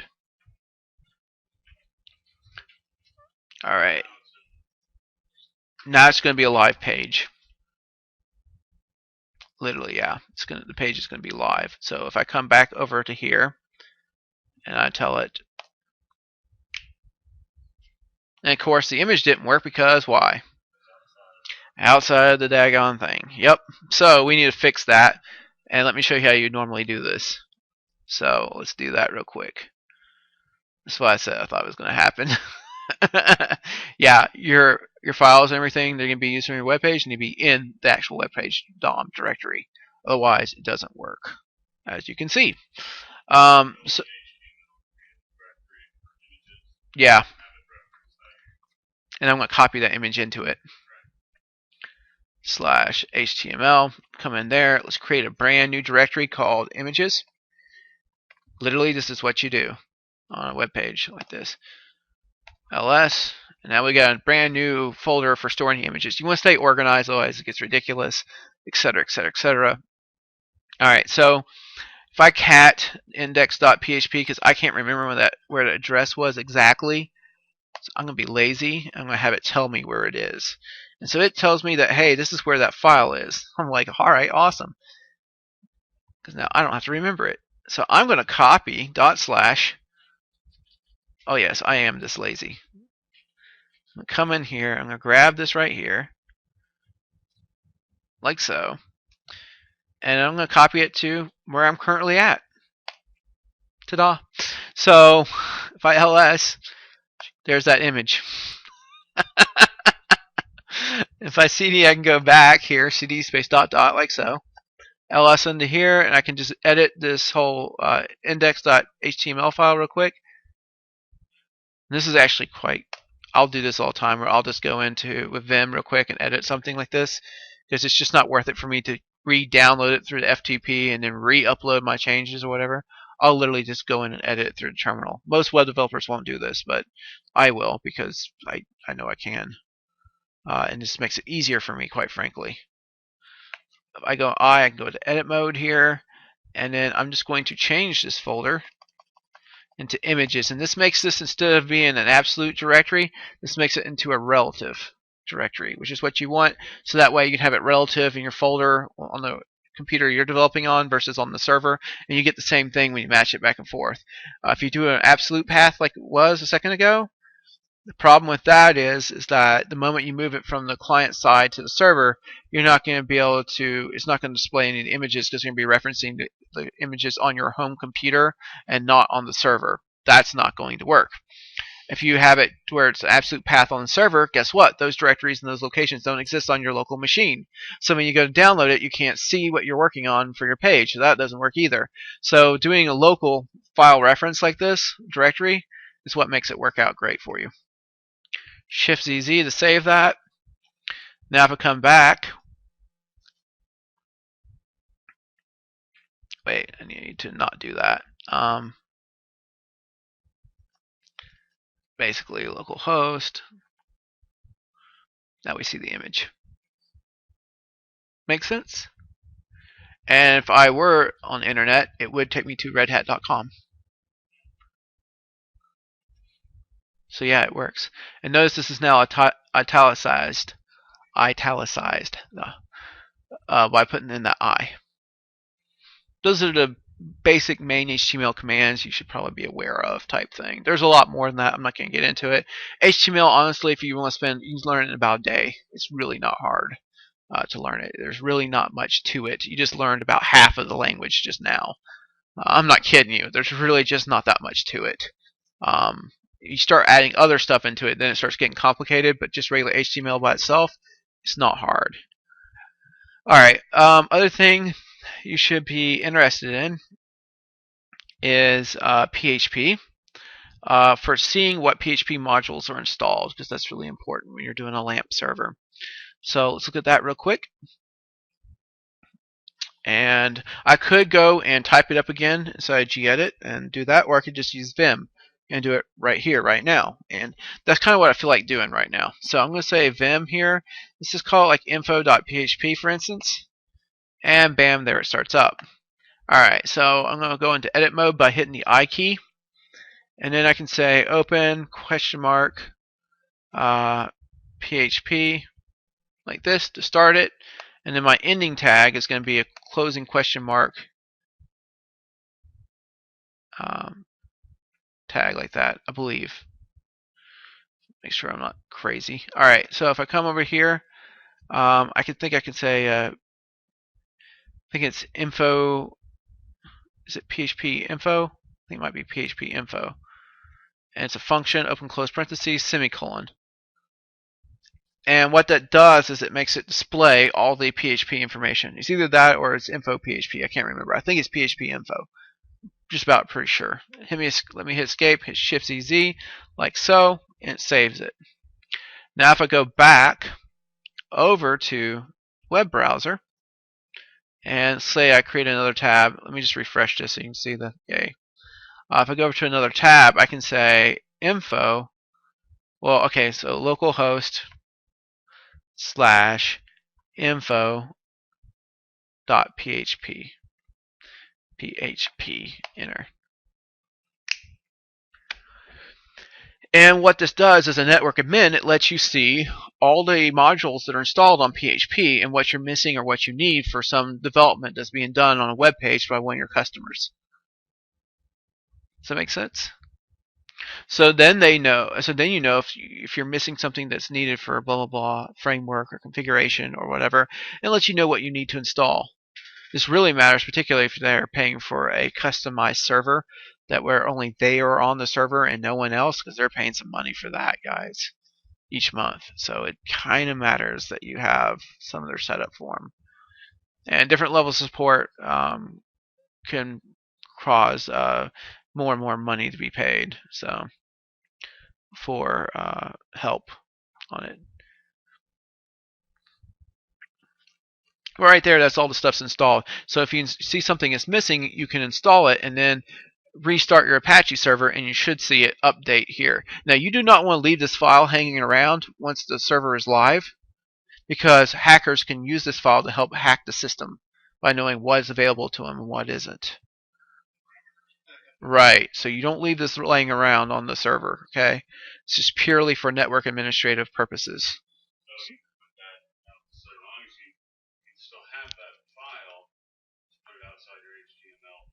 You could. A lot of network admins know how to write it off the top of their head like that for web administrators, because you do it all the freaking time. So, you do it like 1,000 times, you're probably going to remember it type thing, type deal. Of course, you could have it set up where you have a special little directory with your little scripts or whatnot, and then it automatically, don't forget, you could also write it into the script where it generates the page through an echo command. If you think about it, like, okay, not to get too nerdy on you, but what you could do, since we're on the subject, everybody's like, oh crap, why did you say anything? Alright, index.html. Alright, so, oh, not that one. What am I thinking? Cat, the easy one, info.php. That one. It's very short code, right? Cool. So, what I could do is I could take this code, I could hit Control-Shift-C to copy it, and then I could come over here to good old gedit, wherever gedit is. Your gedit. Okay, good. Hello, gedit. And what I could do after the fact here, because they would have to have root privileges, right? I could come in here like so, and I could do that like so. Give it a space just to make sure it's got some spaces. It won't have pretty formatting. There is the downside to that, but I could do echo like this. Put it in quotes. Now what's that going to do if I do echo in quotes like that? Alright, I'm going to show you guys what it does since I'm not getting any answers. Alright. Alright, this is what this does. Displays it to the screen. What can we do with stuff that's displayed to the screen? We can redirect it to a file. Yeah, that's the important part. Alright, so what I can do then is come over here and redirect it to a file to override it and something like this and say /var/www/html/info, if I spell it right, .php. And now, whenever we run the script, it generates that file and writes it out every time to that location. Make sense? Hey, and you know what? This varies between whether or not you're doing this for Red Hat or for Red Hat and CentOS and Ubuntu. So ideally, you would want to do something a little bit different here. You would come in here like this, for instance. Push that over a bit, drop that down. And then for Ubuntu, you're going to do this right here because the DOM is in a different location, unless you edit it. That's where it is on Ubuntu. On Red Hat and CentOS, it's in a different location.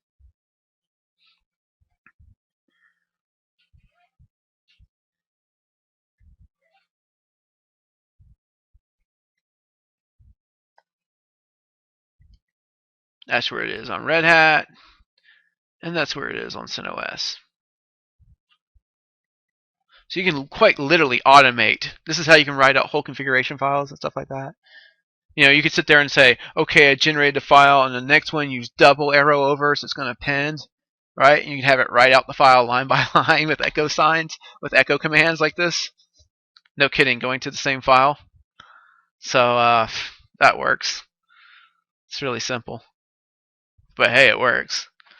Actually, you know, I need to, I have it right where I need it. What am I talking about? So there we are for that one. And that takes care of that.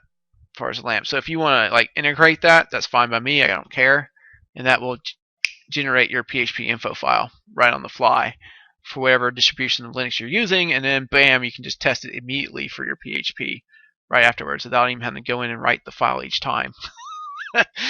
Automated laziness. It's the way. What's up? Yeah, exactly. So that makes it easy. You can just do it that way. The more of these little shell commands stuff you learn and you can use and script them up, the easier it gets and the more you can do with it. All right, one last thing. Let's look at the Apache configuration file and then we're done. Okay. So I can just look at this through the whole shell here if I like. cd/etc/ like so. And then, oh gosh, trying to remember what it is inside of. Yeah, this was afraid of.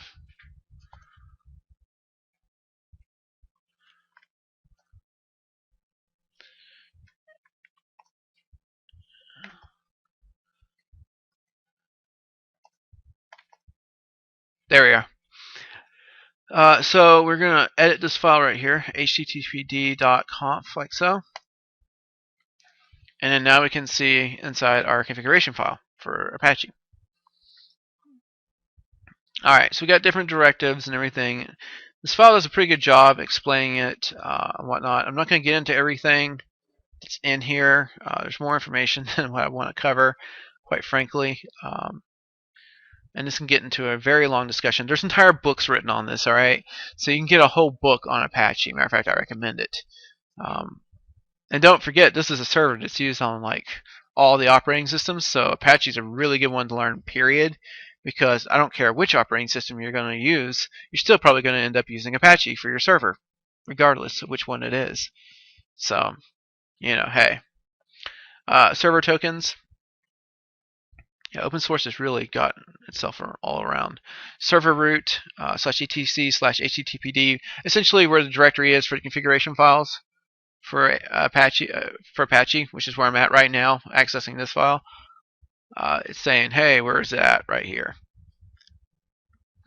PID file for process ID number, timeout. Keep alive is off. Keep alive request 100. Keep alive timeout.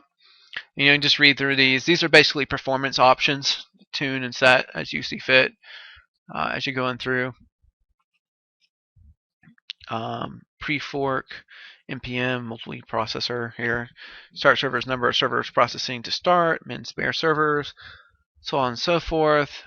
Pre-fork here, so start servers here, min spare servers, max spare servers, server limit, max clients, and max requests per child, 4,000. So basically this gets into more performance options. Feel free to read through this part of the configuration file for more information on those different parts, and also your book covers some of this information too in it for Apache. But yeah, it matters, but go ahead and just look over it. I'm just trying to get things knocked out here before the video gets too long. Start from our max clients, keep work alive. There's some more on that.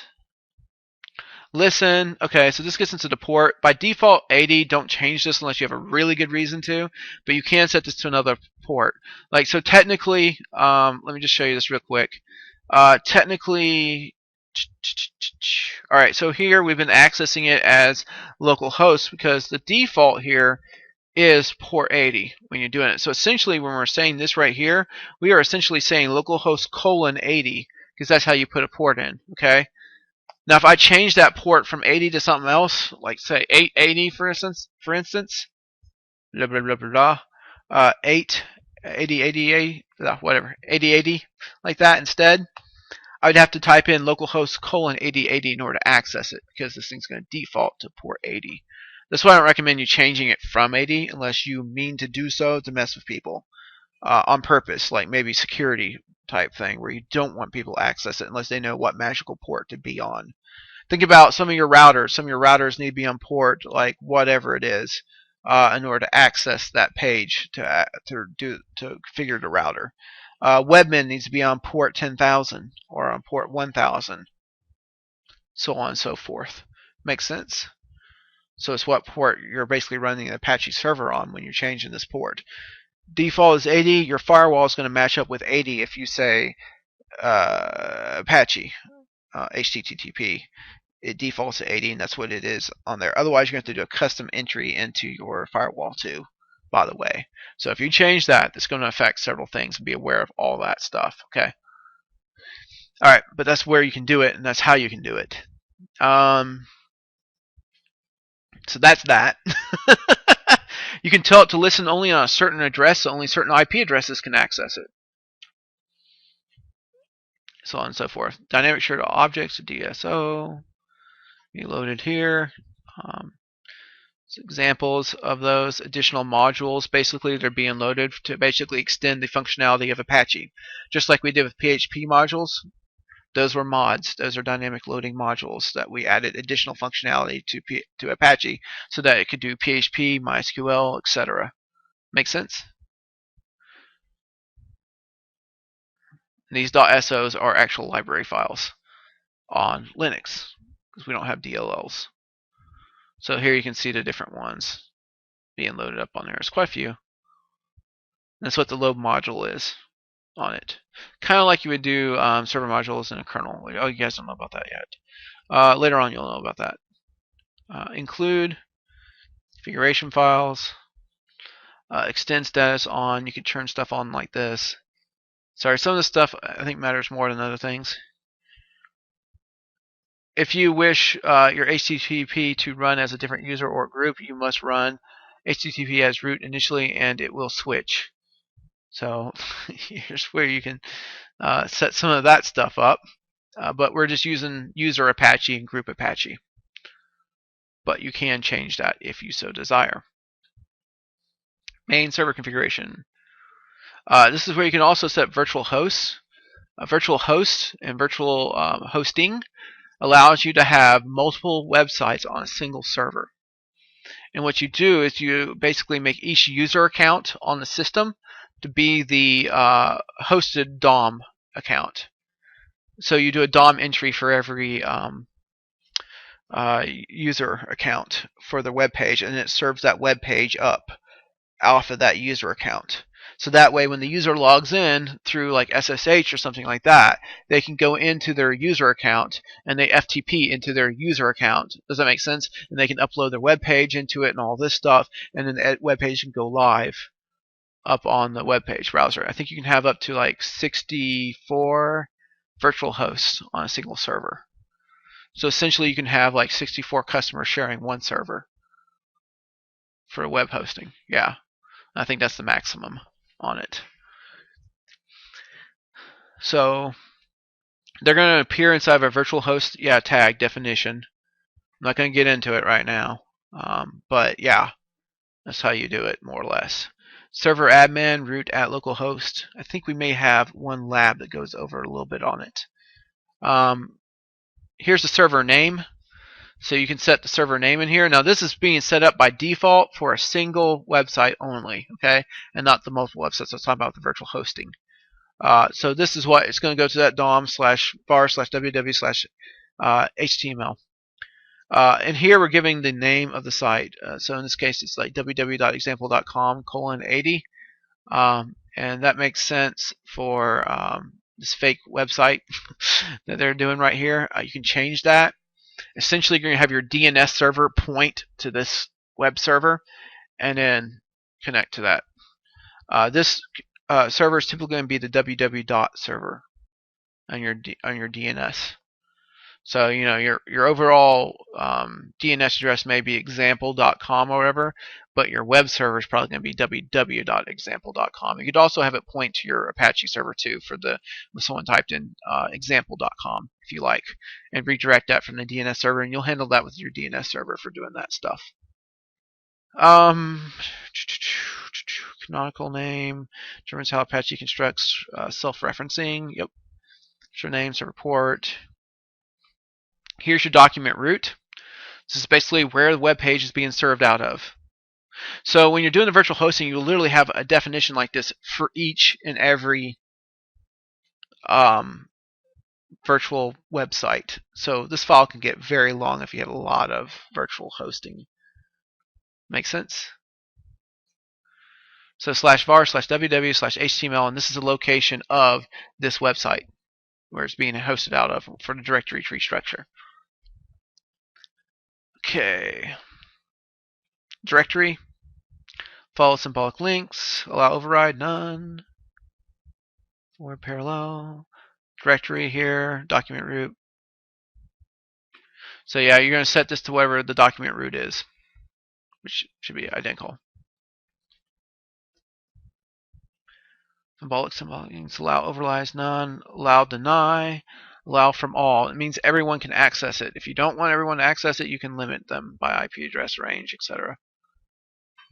Let's see here. Permissions. Here they start talking about some of the permissions. Have permissions of 711 user ID. Public HTML must have permissions of 755. This is like what's required for things to work. Otherwise, they'll start getting like forbidden messages. Will they be denied access based on permissions? This is also where you generate your forbidden pages and all that stuff is done through this Apache configuration file here, which we'll get into just a second. User directory disabled. If module, all right. So yeah, here's an example of the user account, their home account, and the public HTML, and this is where their page would be hosted out of. So this is a template for it, which is great. It's pretty cool. Excuse me. Index.html, index.html.var, yeah, multi-views. ht.htaccess, this is a special file for permissions for what someone's allowed to access on a website, and it can be a very important file, matter of fact. And this allows you to have custom permissions based on each website, based on their .htaccess file that's going to be stored in each DOM location. Make sense to everybody? You'll notice the dot in front of it, so it is a hidden file.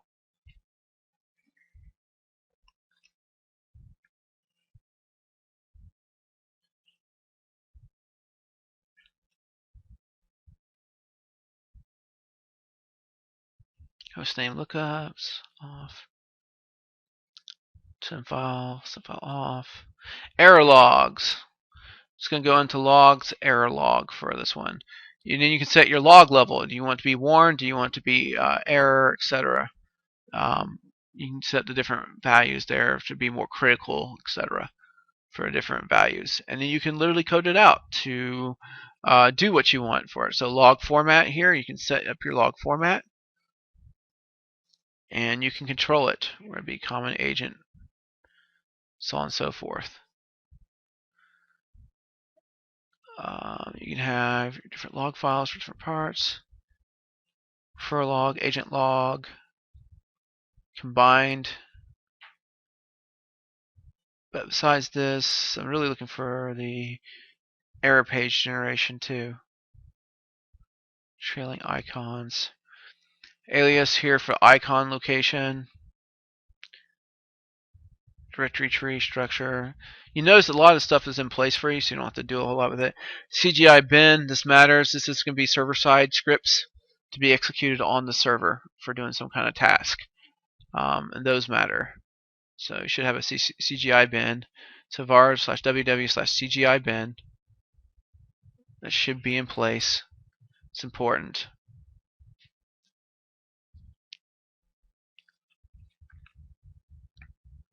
Encoding icons by icon type.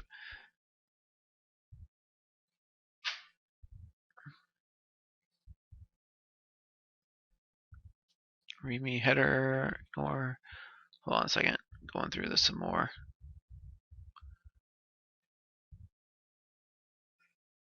Here's your different languages that can be supported by the web server, so on and so forth. Of course, the web pages have to support it too, but anyways. Language priority. Forced language priority. Add default character set. UTF-8 is fine. Standard. Type of application, target files, .z, gz, etc.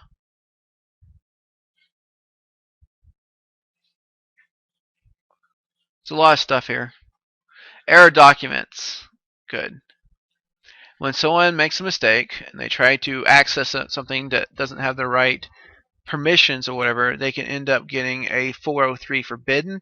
If they try to access a page that does not exist because it's been deleted or whatever, they'll get a 404 error. You guys have probably seen these before when you access a web page. Here you are. But you have to have these pages made so that it generates this default page. So for instance, my server has to be set up to actually generate these pages. So if I tried to come to a page that doesn't exist on the server, like for instance, if I try to go to localhost here slash whatever .html,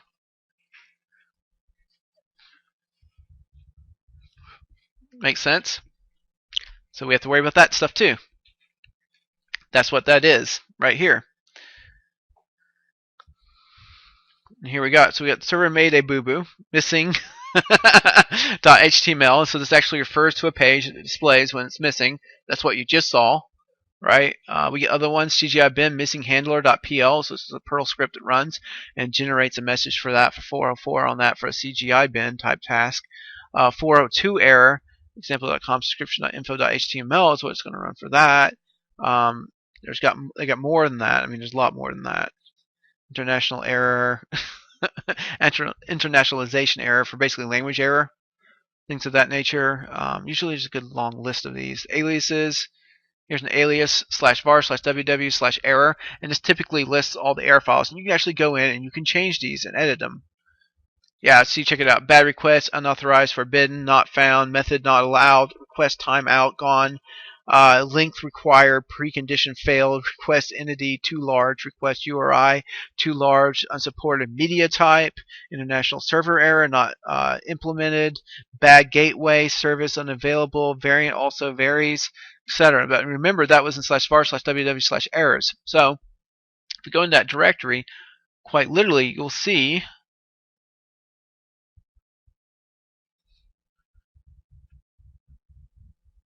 these different files for these different pages that appear when someone has errors. You can edit these. You can change them, make them say different things depending on what you want, if you like. No kidding. But there, anyways, that's how you do them. That's how you access them, and that's how the configuration file grabs them and accesses them based on these different conditions. Real quick, let's see here.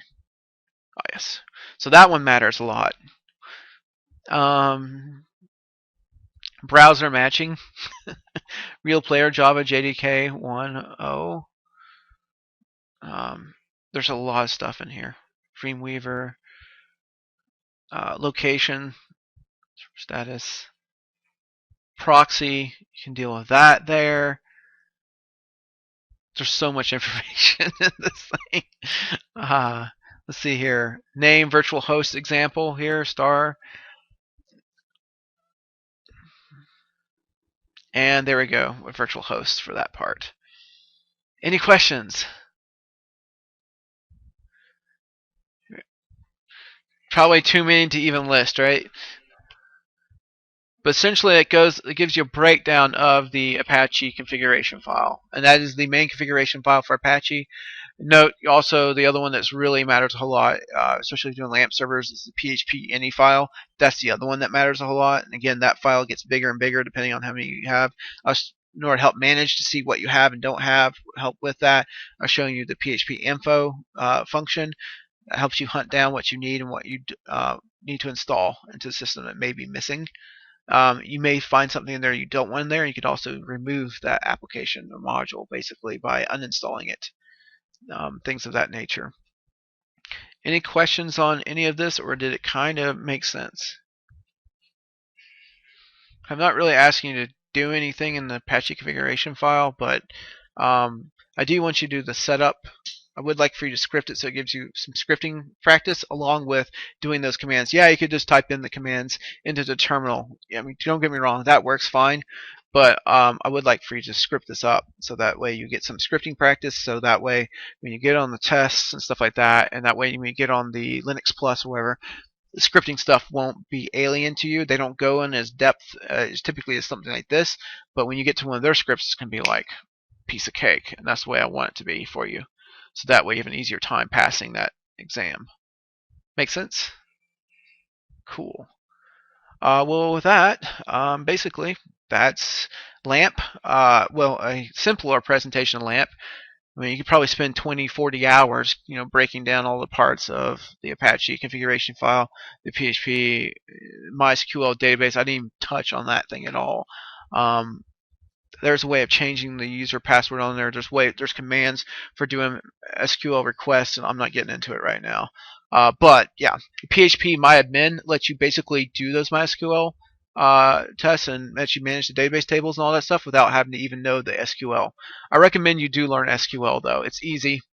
SQL is not hard, and since you're not having to design databases, you don't really have that many headaches. The people that have the headaches are the ones that are actually doing the database development, because they have to lay out the databases and figure out how to design them properly, and that's what's difficult about a database system. Not the actual SQL language. It's super basic, easy. It's not complicated at all. It's very simple and straightforward. It's like, it's basically like commands like, display all the elements from this table here or whatever. Kill this table, drop it, basically add this table to it, add this record entry into the table, so on and so forth. So it's not bad at all. There's really not much to it. But anyways, and then if you start getting into performance tuning, which you won't ever do for databases, that's someone else's problem type deal. That's the programmer's problem for how to code that stuff out. So you basically just get to skim by basics, and that's it. And you don't need to know more than that for the most part. Okay. Well, with that pretty much covers your LAMP server and a little bit more.